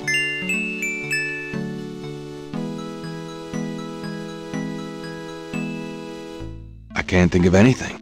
Okay. Do you have messages for me? Nope. None right now. Well, it's about closing time. So it is. Good night, Gracie. Good night, Gabriel. And try not to dream, okay?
Good morning. Don't you look swell today? Actually, swollen. So have some. There's a fresh pot on the table.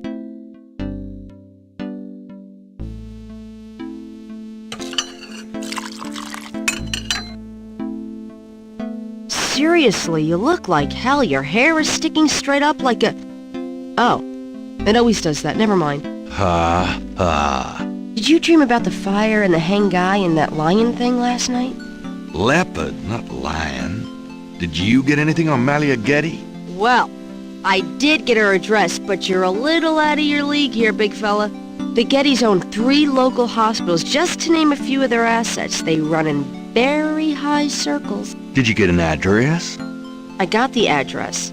I suppose this has nothing to do with the fact that Malia Getty is incredibly gorgeous.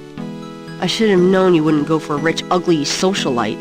And that address is... Hey! Far be it from me to postpone your total humiliation. It's 557 West England. That's the Garden District, Estate City. That's all I wanted to know. And yes, my dear, Malia Getty is the most dangerous-looking diversion I've ever seen. Ouch! Oy, men.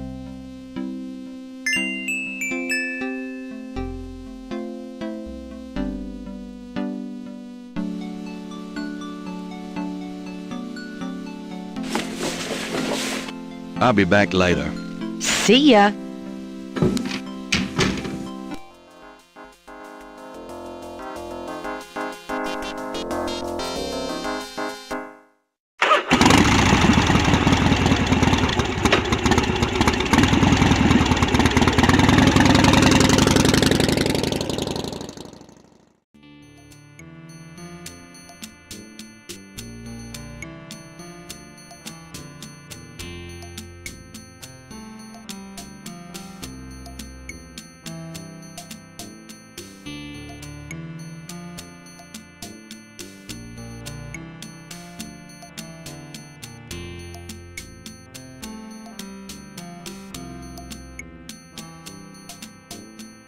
Hello?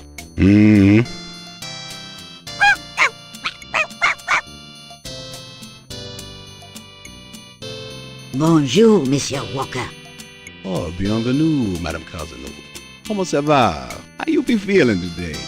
Well, I'll tell you, Mr. Walker, I'm certain someone's buried a sleep knot bag somewhere near my steps. I haven't slept a wink in weeks. Oh, don't that beat all? Well, you're gonna need some easy night candles then. Do you think that would help? I do hope you're right. I shed 3 rosaries this morning for Our Lady's intervention. Rosaries are good, sure enough. But you burn those candles too and you gonna whip any old no-sleep gree-gree, I tell you for sure. Very well, Mr. Walker. Put them on my account and send them round to my house. Oh, and there's another thing. I didn't catch her at it, but I know Mrs. Lefebvre put stomachache powder in my tea at the last meeting of the Creole Grand Dames. Oh, I've been in misery. You put 9 pinheads up in a little box, add a pinch of graveyard dust, and put it under her front porch step. That'll turn the trick back on Mrs. Lefebvre, and she'll be the one with the bellyache. I have the pins and the dust right here if you want them.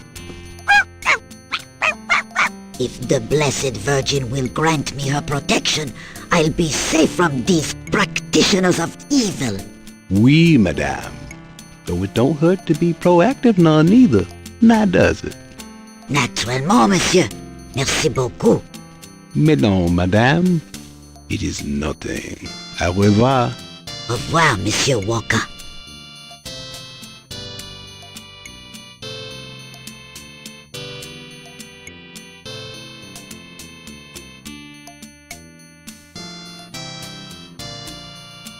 The mask appears to be made from a real crocodile head. The sign says, Special Saint Jean Eve, Lagnappe, free bottle of lover come back to me oil, or master gambling oil, with every purchase over $50. Lagniappe. My French is lousy, but everyone in New Orleans knows what that means. A little something extra.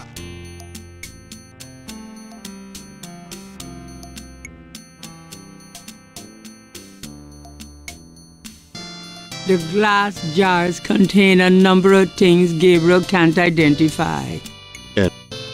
It's nearly as old as the one at St. George's. Ropes of garlic hanging from the ceiling. I'll know where to come if I ever have a vampire problem. Small bags made of felt and flannel hang from the ceiling. Those are gris-gris. They're full of magic. No guarantees, though, you know.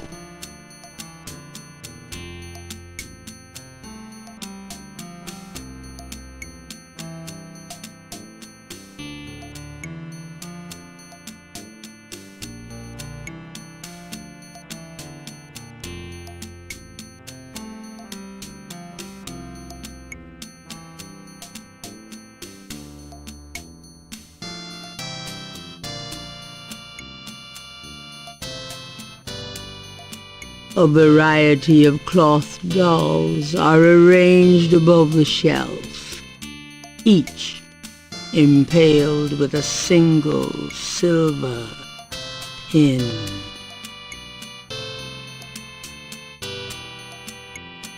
The shelf holds containers of dried items, flowers, grass, black cat bones.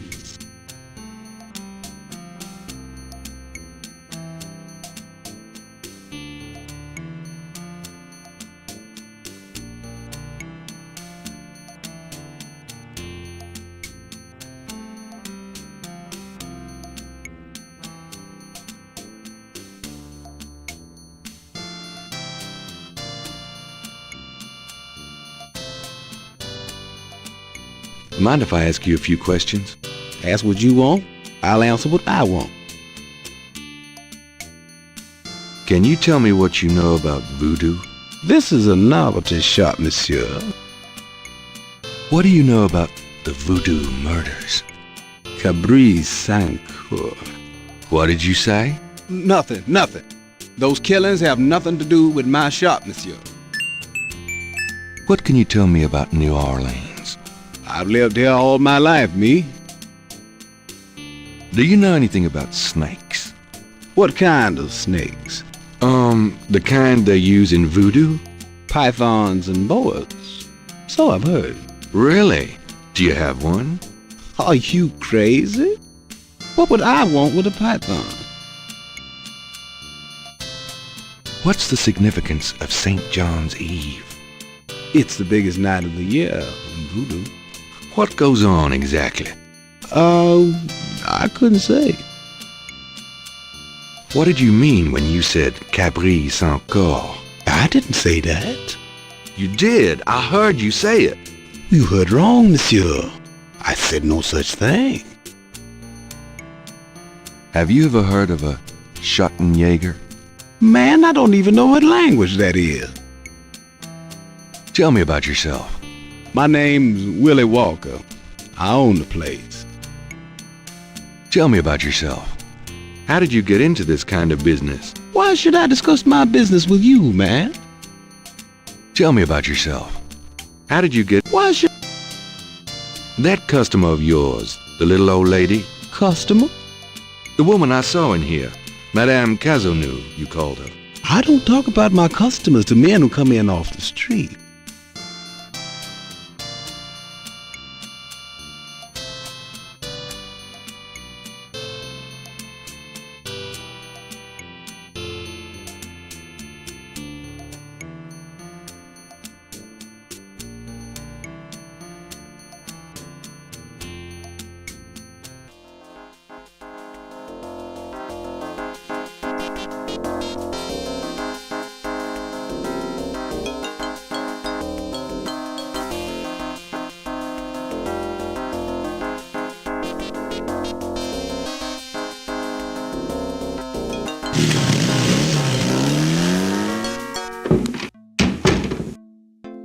Lucy, I'm home. I wish you wouldn't wear that coat outside in June. I could smell you from here.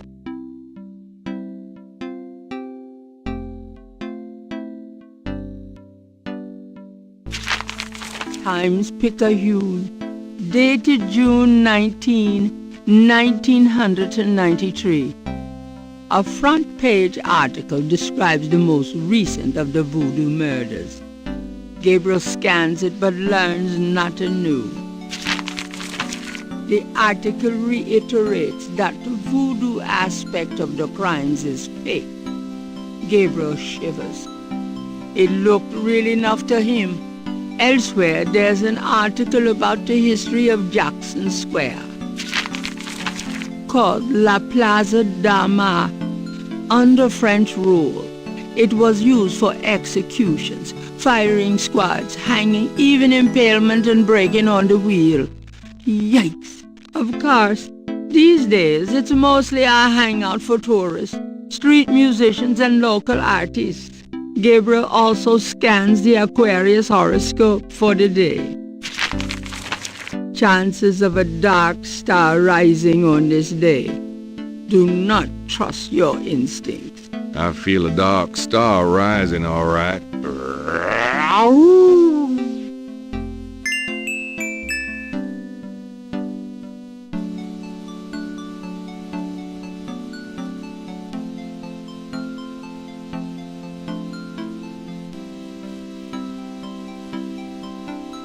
Got a minute, Grace? What's up?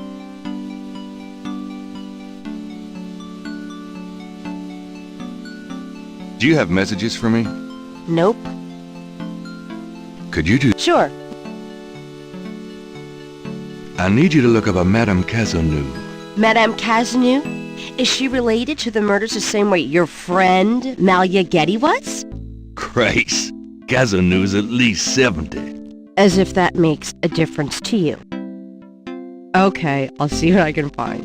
Anything else?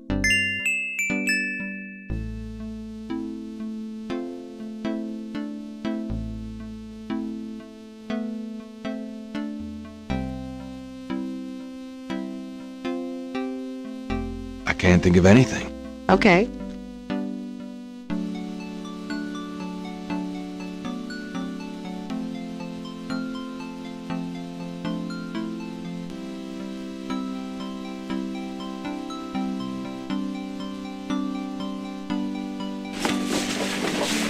I'll be back later.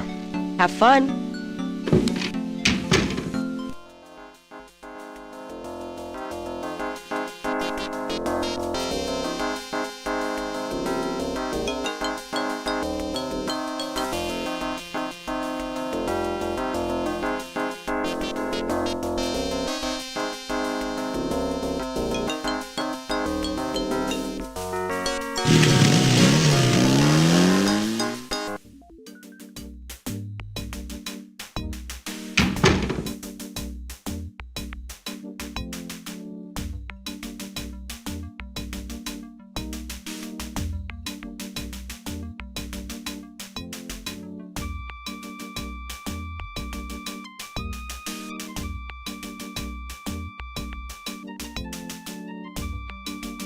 Got a second, officer? What can I do you for? Do you know what caprice encore means? Can't say that I do.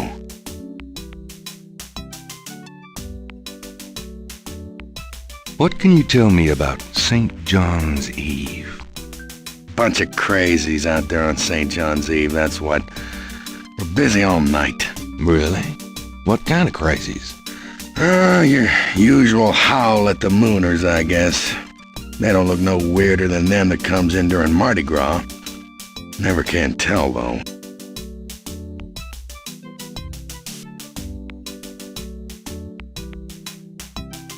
I'm here to see Detective Mosley. He's in his office. Go on back.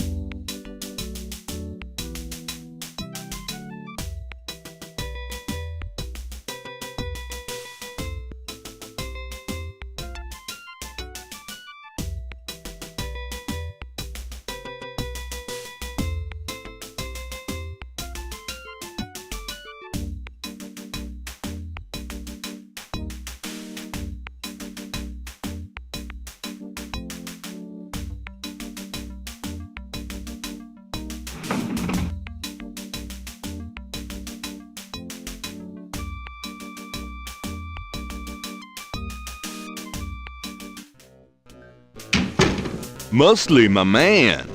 Night, I had a feeling you'd show up.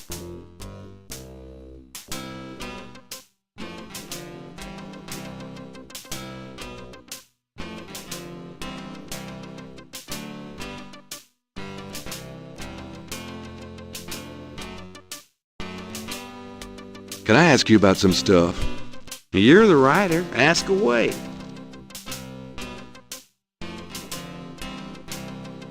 What's the status on the Voodoo Murders case? You're as filled in as me.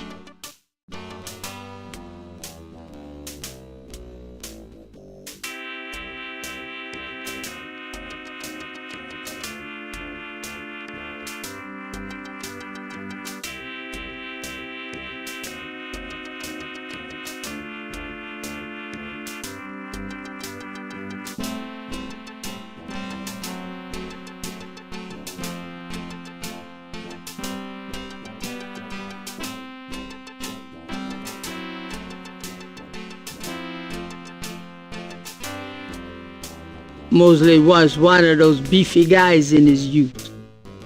Now he's getting lumpy.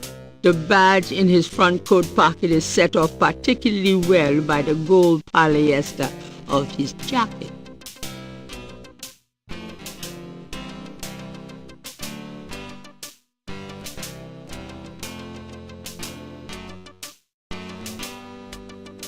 I'm gonna hit the road.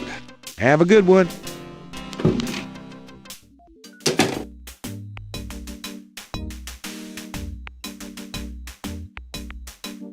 There's a temperature gauge on the wall near Mosley's office. The security cage has been removed by the electrician. The gauge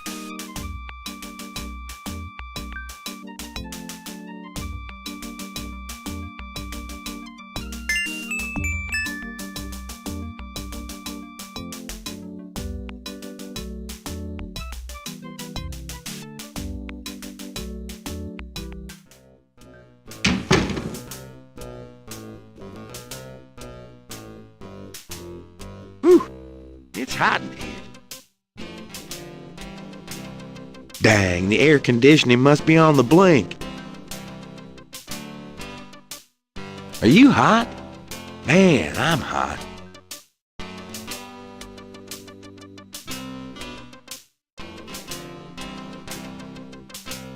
Can I ask you about some stuff? You're the writer. Ask away. How about getting me some coffee? What am I, your slave? Hey, I'm working my butt off here. Yeah, fine.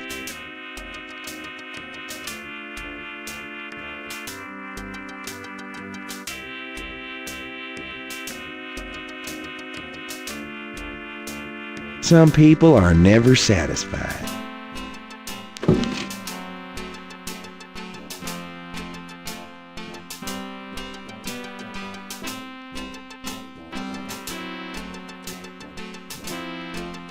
I think I'll just borrow this badge. Hey, what are you doing with my coat? Nothing. I thought I saw something crawling on it.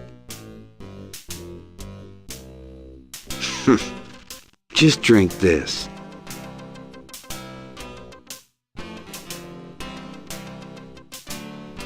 Thanks. Tons. I mean it.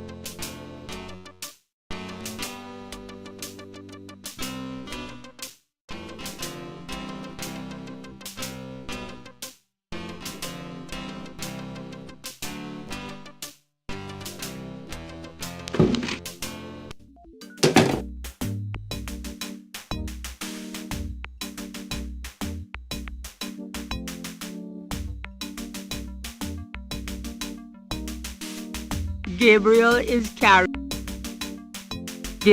carrying Mosley's badge.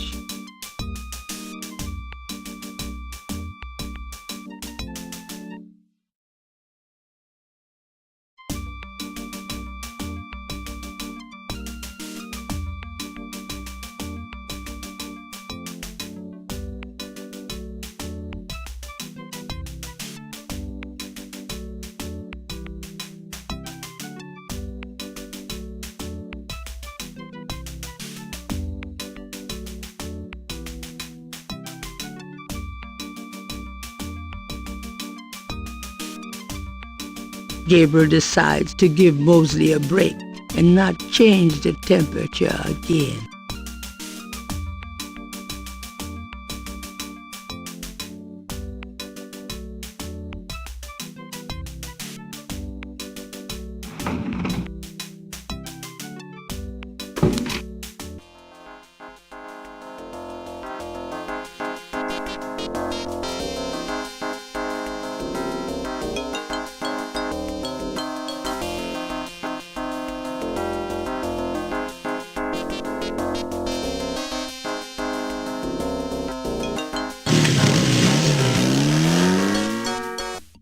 Welcome, my friend.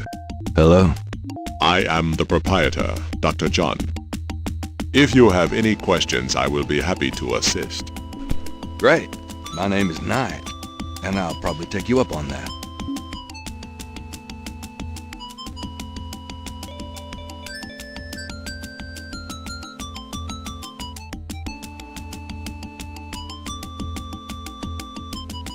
Could I ask you some questions?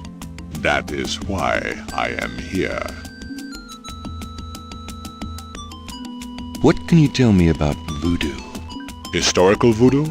Or the voodoo currently practiced in the city?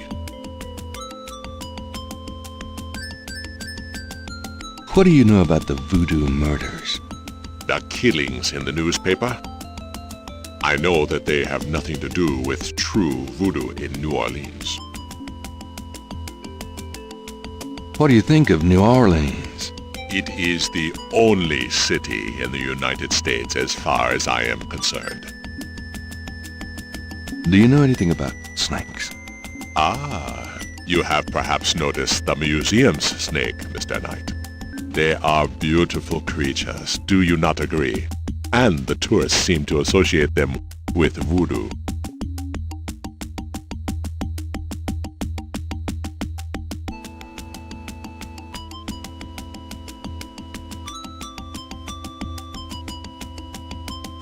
Is the snake yours? Do you use it in your practice of voodoo? I admire the spirit of this snake, Mr. Knight, but snakes like the museums can be quite dangerous to handle. You didn't really answer my question. I think I did, Mr. Knight. I'd really like to know more about your snake. There is really nothing more to say, Mr. Knight. What can you tell me about St. John's Eve? It is one of the important ceremonial nights in voodoo. What else can you tell me about St. John's Eve? I am afraid I do not know the origins of St. John's Eve. I only know that it was a night of ritual long before voodoo came to New Orleans. What else? I am afraid I have little else to say about that subject. What is it about New Orleans that you so admire? It has a real culture of its own, Mr. Knight, amid the horrid blandness that is Americana. New Orleans alone has a voice. Spoken like a true New Orleanian. Do you have anything else to say about New Orleans? I have already given you my opinion, Mr. Knight. What can you tell me about voodoo? Historic? Do you have any idea what Caprice encore means? I fear my French is not all it should be, Mr. Knight. Have you ever heard of a Schottenjäger? No, I have not.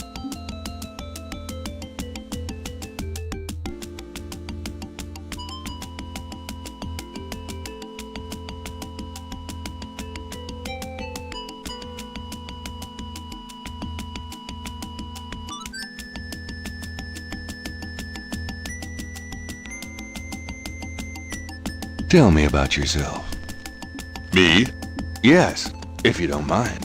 What is it you wish to learn? Why did you open a voodoo museum? The subject has fascinated me all my life, and I wanted to help preserve the cultural heritage it represents. What kind of background in voodoo do you have? Let us say that I cut my teeth on it, Mr. Knight. It is in my blood.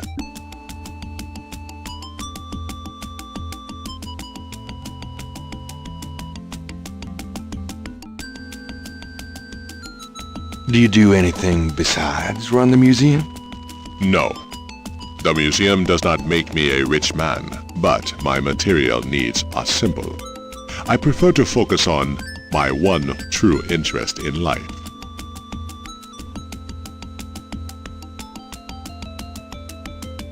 What are your own religious beliefs? My beliefs are too personal and too complex to discuss with a layman, Mr. Knight. Just tell me anything. I am originally from the West Indies myself, you know. Really? What brought you to New Orleans? I was drawn here for personal reasons. Just tell me anything. I am a vegetarian. Really? I can't imagine living without meat. That must be the hunter in you, Mr. Knight. Just tell me anything.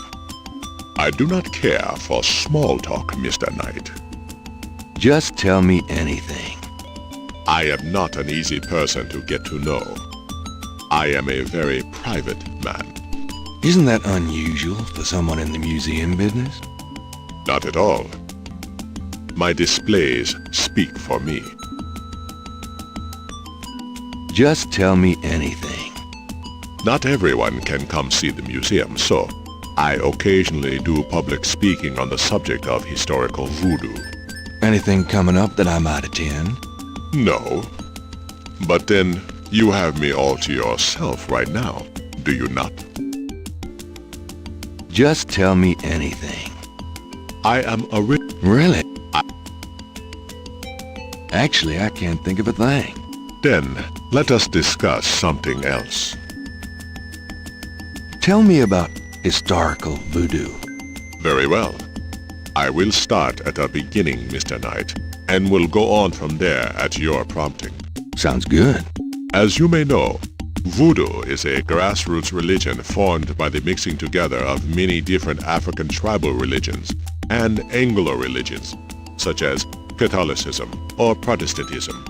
In other words, it is a religion born of the African slave trade, but African slaves were imported not only by the United States, but also into the West Indies, where the French and Spanish ran plantation islands.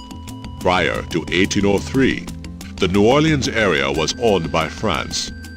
The French Creole in those days owned many African slaves.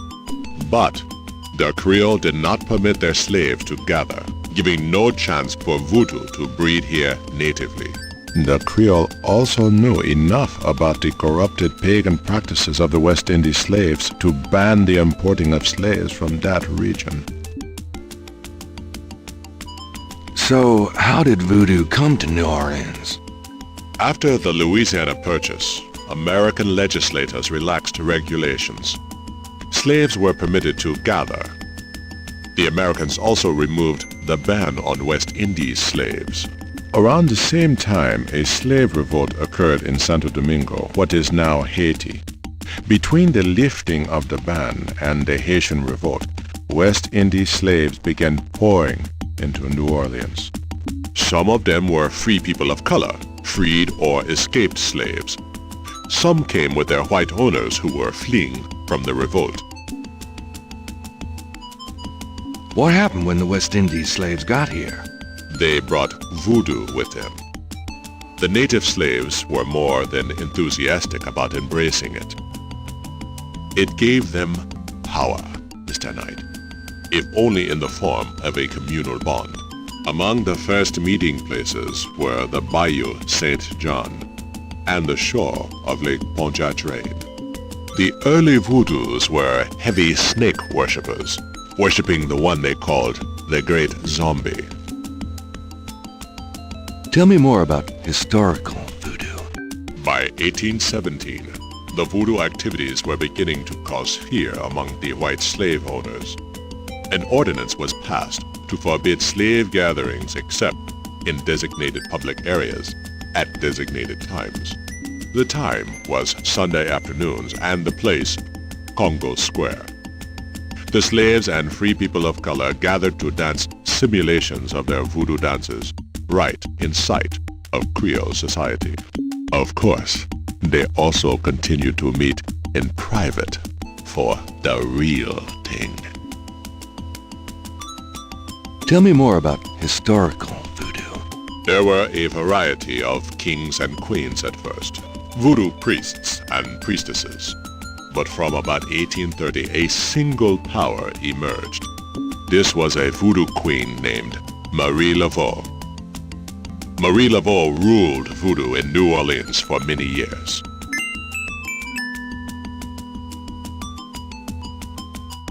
Tell me more about historical voodoo. I've given you as much detail as I can, Mr. Knight. Look around the museum if you desire more information.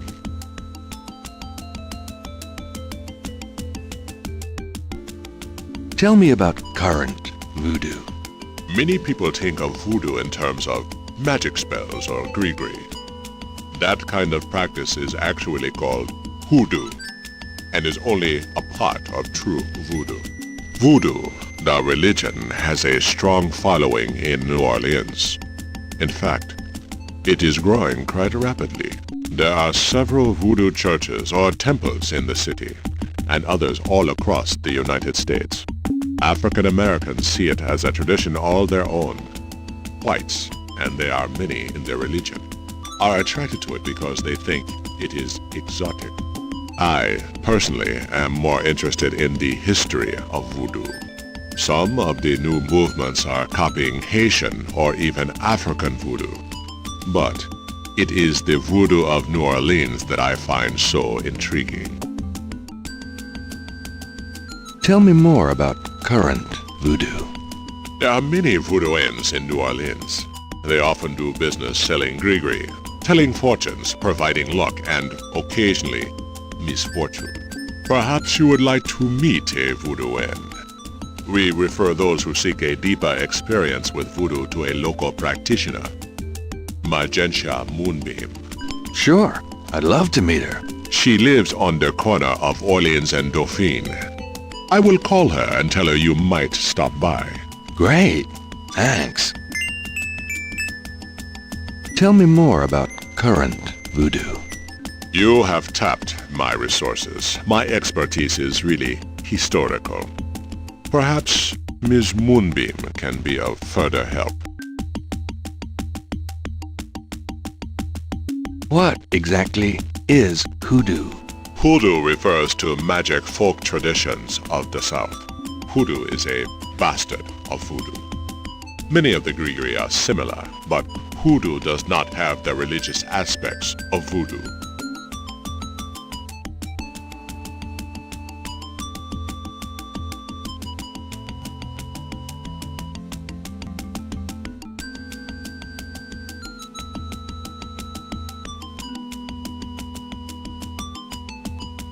Is there anything else I should know about hoodoo?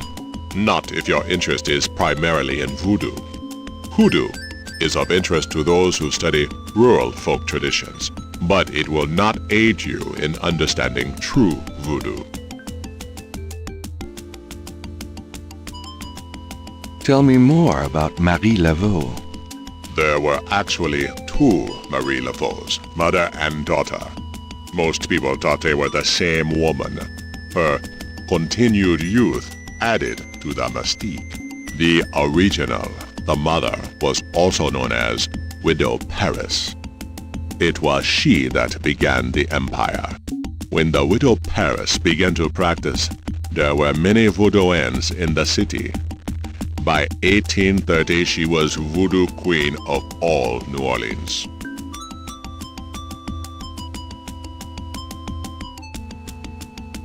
Tell me more about Marie Laveau.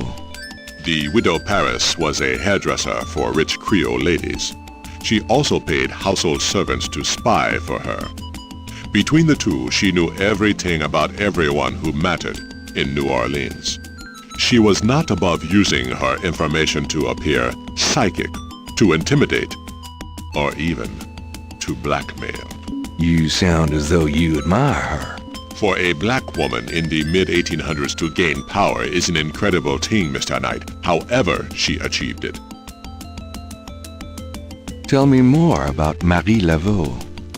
She kept a pet snake, danced with it too. She held traditional voodoo ceremonies out by the lake. She took herself seriously, very seriously.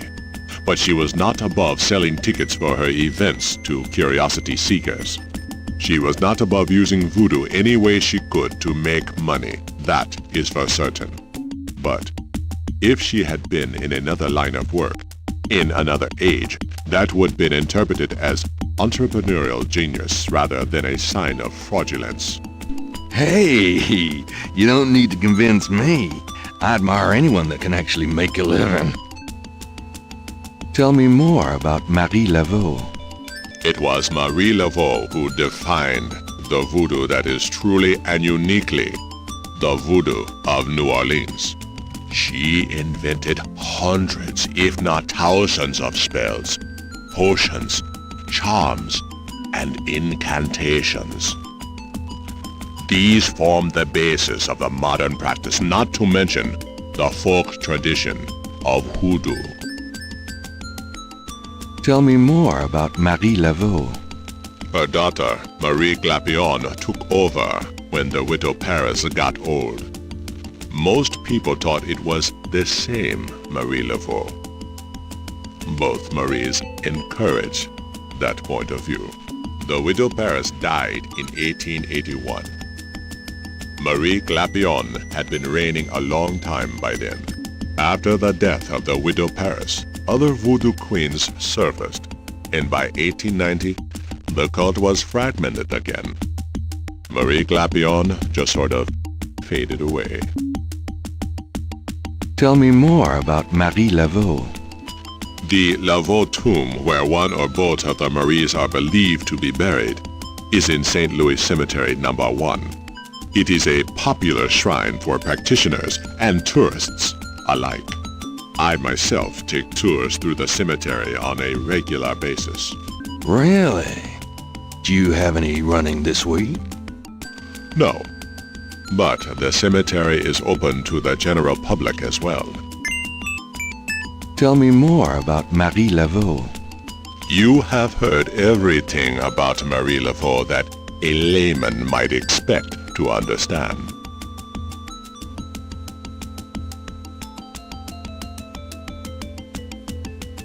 He's got more hair than Mosley. Damn, I've always wanted a skeleton with a bowl on its head. An official voodoo wish and stomp.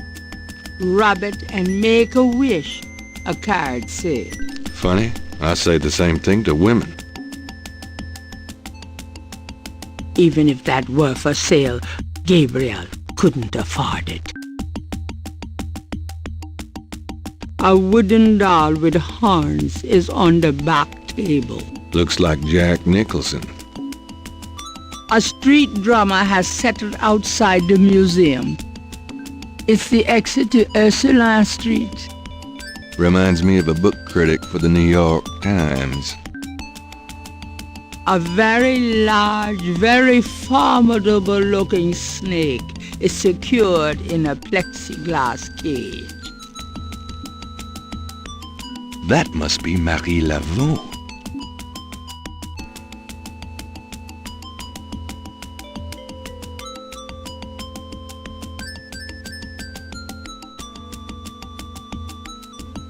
It's an electrical switch.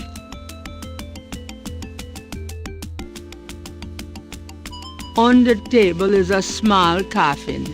So small, in fact, that it would only fit an infant. Charming.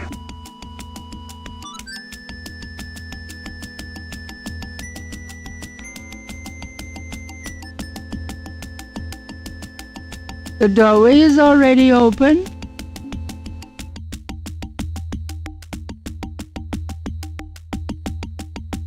I'll be going. Walk carefully out there, Mr. Knight.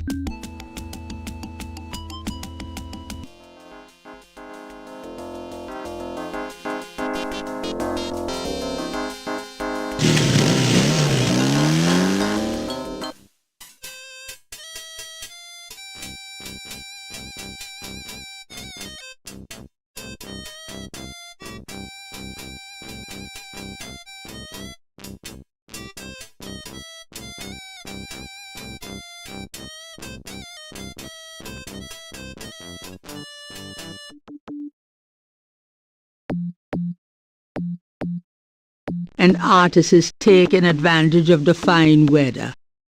The juggler looks like a beginner practicing he act.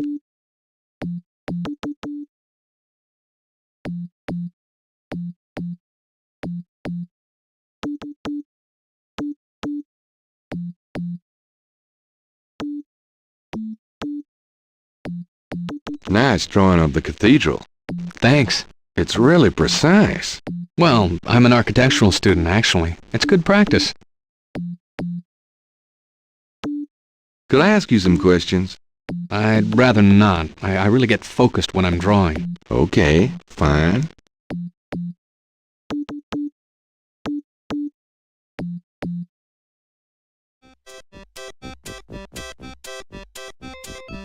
A Cajun band inventive as...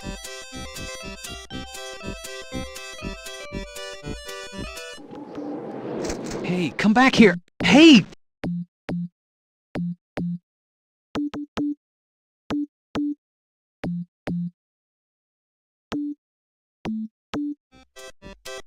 Oh, unbelievable. Rotten luck.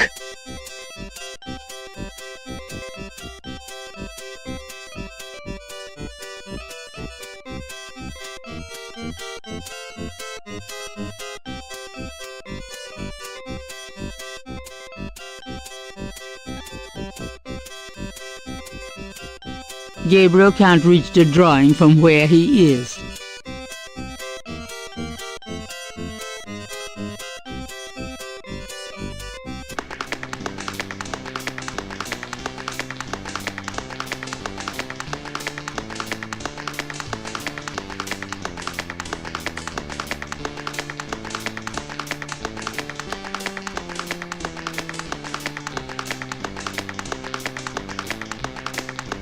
A small boy is tap dancing enthusiastically for a lucky dog vendor. The vendor ignores him. The lucky dog vendor has his nose buried in a paperback novel. Gabriel noticed that it is not. Big surprise. One of his.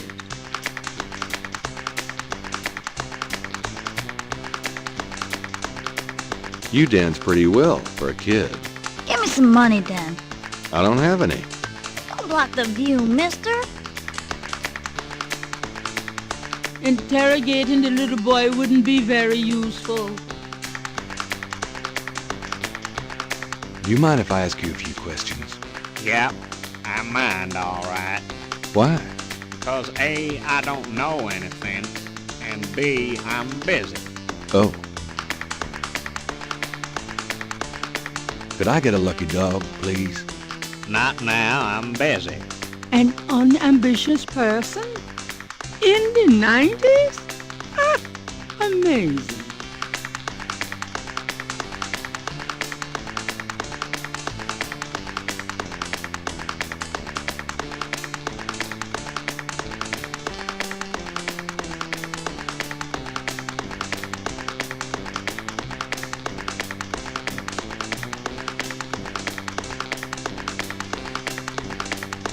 The $20 gift.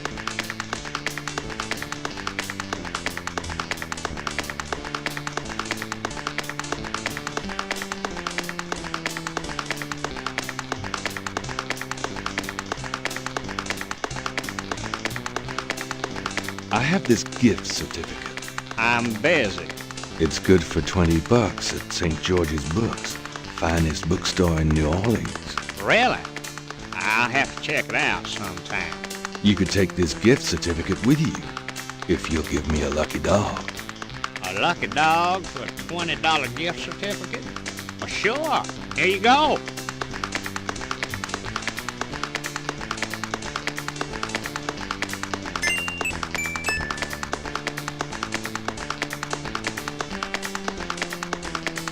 The lucky dog is plump and juicy.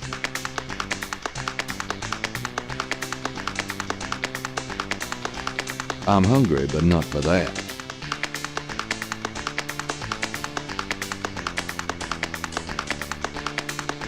You wouldn't like a lucky dog by any chance? Would I? Thanks, mister. You got any special requests? Let me know. You mentioned something about special requests. Yeah. You got one? Can you fit through the bars around the statue? Can I? Just watch me. Good. There's something in there I can't quite reach. Come on. Can you reach that piece of paper? Sure thing. Here you go. Thanks, kid. Yep. See ya.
It's a technical drawing of Saint Louis Cathedral.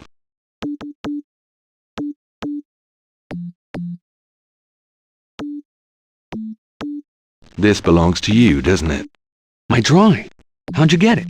Oh, it was a bit of a squeeze, but I hate to see you lose your work. I lost my only copy of a manuscript once. Well, you saved my butt. Let me know if I can ever do the same for you, huh?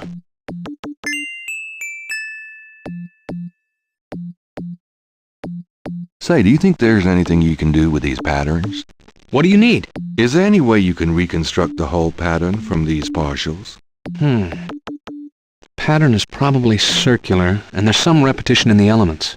What is this from, anyway? You'd never believe me. Okie dokie. Well, there's... I think there's an area missing.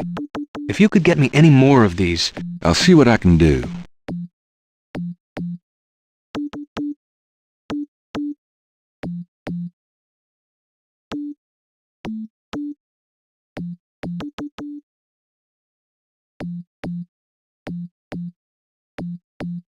I have another one of those patterns.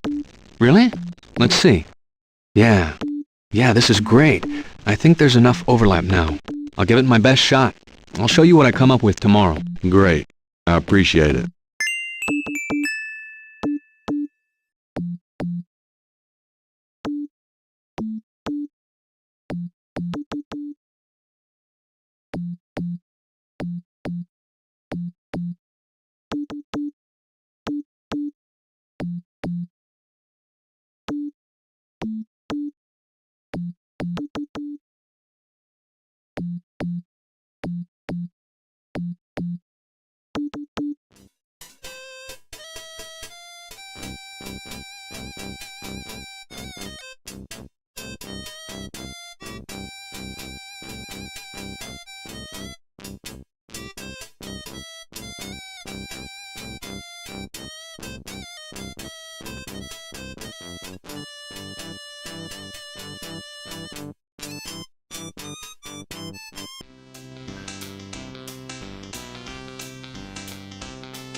Gabriel can't get...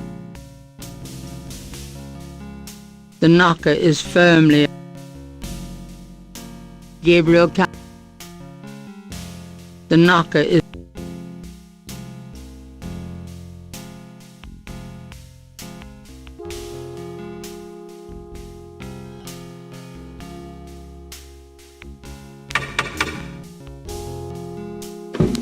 May I help you? I'd like to see Malia Getty, please. I'm sorry, but unless you have an appointment or official business, I cannot announce you. I do have official business. Really? Please tell me the nature of your business.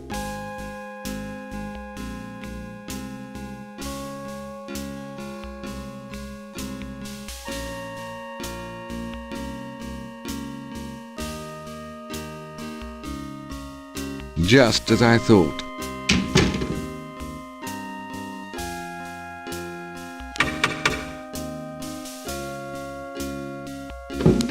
May I help you? I've got important business with Miss Getty. Yes, I'm waiting for some evidence of that, sir.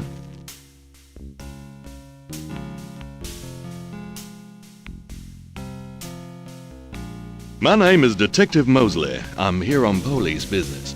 Really? How interesting. Wait here. I'll inform Miss Getty.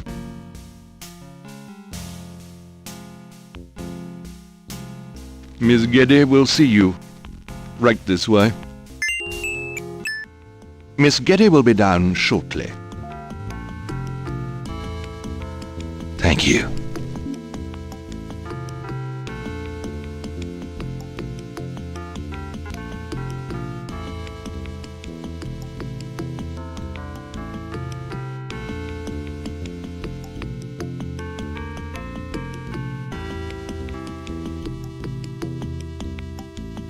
What can I do for you, Detective?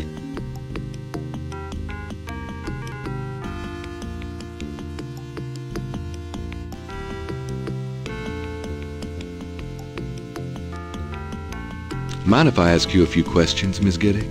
I assume that's what you're here for, Detective. What can you tell me about voodoo? Voodoo? Why would you want to know about that, Detective? It's rather silly, isn't it? There's nothing silly about the voodoo murders. But that voodoo is faked. That's what I've read in the papers. That's what the papers say, all right. But you're not convinced?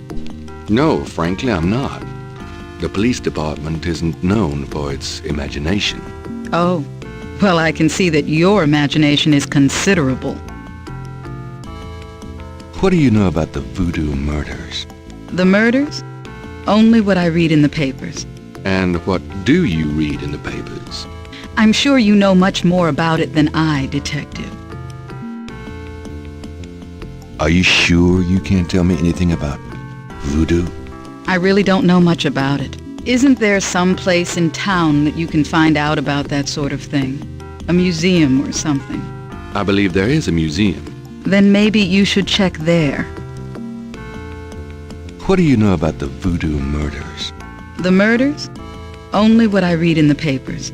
And what do you read in the papers? I'm sure you know much more about it than I, Detective. Tell me about your life in New Orleans. The Getty family came to New Orleans in 1800. We worked very hard to get where we are. On the other hand, we've done a lot for this community. I can believe that. You're doing a lot for me right now. Tell me more about New Orleans. I'm afraid I don't get out into New Orleans society much. Because of the Getty money, we have slots in the best country clubs and on the best Mardi Gras courts. But I must admit, I hate it. I avoid actually making an appearance unless it becomes absolutely necessary. I know about those courts. They're very exclusive. Yes, especially when it comes to people of my race. That's why we don't turn down the appointments.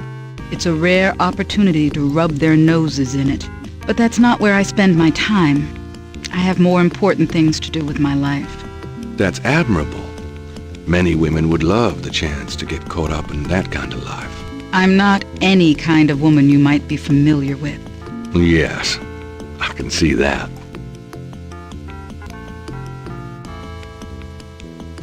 Tell me more about New Orleans. I don't know what else you want to hear, Detective. Anything you might care to know about my public life you can easily look up in the papers. Do you know anything about snakes? I'm afraid I quite abhor them. What can you tell me about St. John's Eve? I believe it's some sort of local holiday, but I don't know much about it.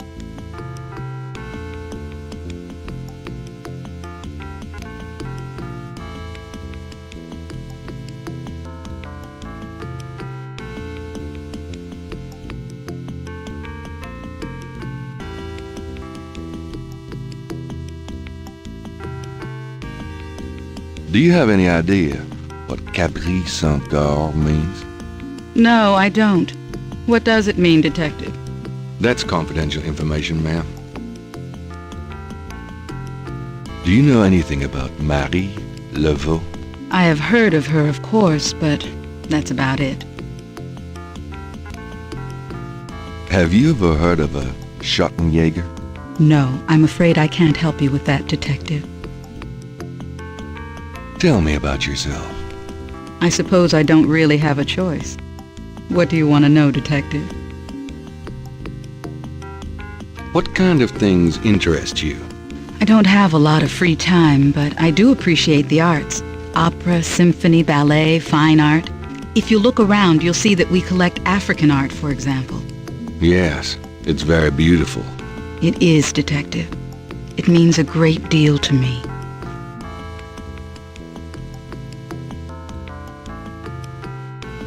Do you have a career? A career? Being the head of the Getty family is a 24-hour-a-day job. We have many holdings and many responsibilities, financial and otherwise. The management of our business affairs and properties leaves me with time for little else. Poor little rich girl? Believe it or not, Detective, wealth does have its price. Tell me about your family. The Gettys? We're a very private family. How many people are there in your family? Well, my mother just passed away. I am sorry. So am I. She was a magnificent woman. We were very close. I was an only child. And your father? I never knew him.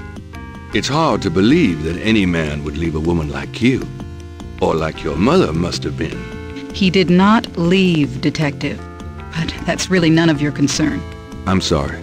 Go on. There are, of course, other Gettys in the city. I have a large, extended family. I see. Do you have a husband? A boyfriend? I'm very independent, Detective. The women in my family have always preferred it that way. So, you've never been married?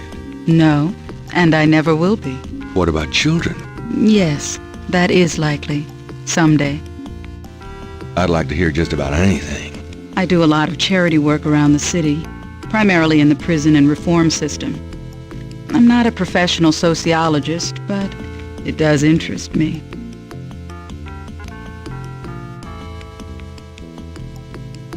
I'd like to hear just about anything. I have a business degree from Vanderbilt. I wanted to study psychology, but my family's interests came first. Oh? Why not something like law, then? Surely that would have been an asset to the family. Law? Please, I do have some morals, Detective. I'd like to hear just about anything. For the record, I'm 28, Detective. I'd like to hear just about anything. I have a few friends. A woman in my position can't really afford them. I'd like to hear just about anything. I try to stay away from the media as much as possible. Last year there was that story about John Kennedy Jr. and I. The phone didn't stop ringing for weeks. I prefer to keep my private life private. I would appreciate it if you would keep my name away from any public association with the police, Detective. Of course. I'd like to hear just about anything. I do a lot of charity work around the city, primarily in the prison and reform system. I wouldn't know where to begin. As you wish, Detective. Can you tell me anything about what happened out at the lake? I wish I could, but I've never seen or heard anything unusual at the lake, and I do spend quite a bit of time out there. Can you tell me anything about what happened out at the lake? I wish I could, but I've never seen or heard anything unusual at the lake. Excuse me, but your eyes are really distracting. I don't think I've ever seen a color quite like that. Brownish gold. It's so deep and rich. Man, if I could bottle that, I'd make a fortune. Thank you, Detective. That's an interesting observation, though probably not relevant to your case. A good detective never knows what might be relevant, Miss Getty. Then you must be truly exceptional at your job. I think this has gone on long enough. You're not really a detective, are you? Who, me? Well, I am on this case, Miss Getty. I saw you at the lake yesterday. I thought you must be with the police since you were there, but you don't act like a police officer. Besides, I'm rather certain that the other man said his name was Mosley. All right, you caught me. I'm not with the police. My name is Gabriel Knight. I'm a writer working with Detective Mosley on a book. Well, Mr. Knight, now that we've established who you are, perhaps you can tell me the real reason you're here. Well, I am researching the book, and I thought you might have seen or heard something at the lake. I don't like liars, Mr. Knight. Okay, you're right. I really just wanted to see you again. You can be mad at me if you want, but I swear I've never done anything like this before. Mr. Knight, you've lied about your identity and wasted my time with meaningless questions. If it weren't vaguely flattering, I'd really be angry. You're lucky I don't call the real police. I think you should go, Mr. Knight. Malia, wait. If you just give me a chance. I've wasted enough time. I'll have Robert show you out. Robert? Show Mr. Knight out, please. I most certainly will. Thank you very much. I had a lovely time. Ah, shit.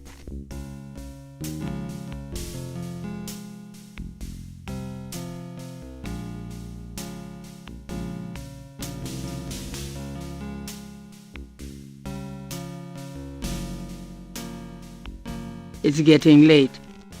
Gabriel decides to return home for the day.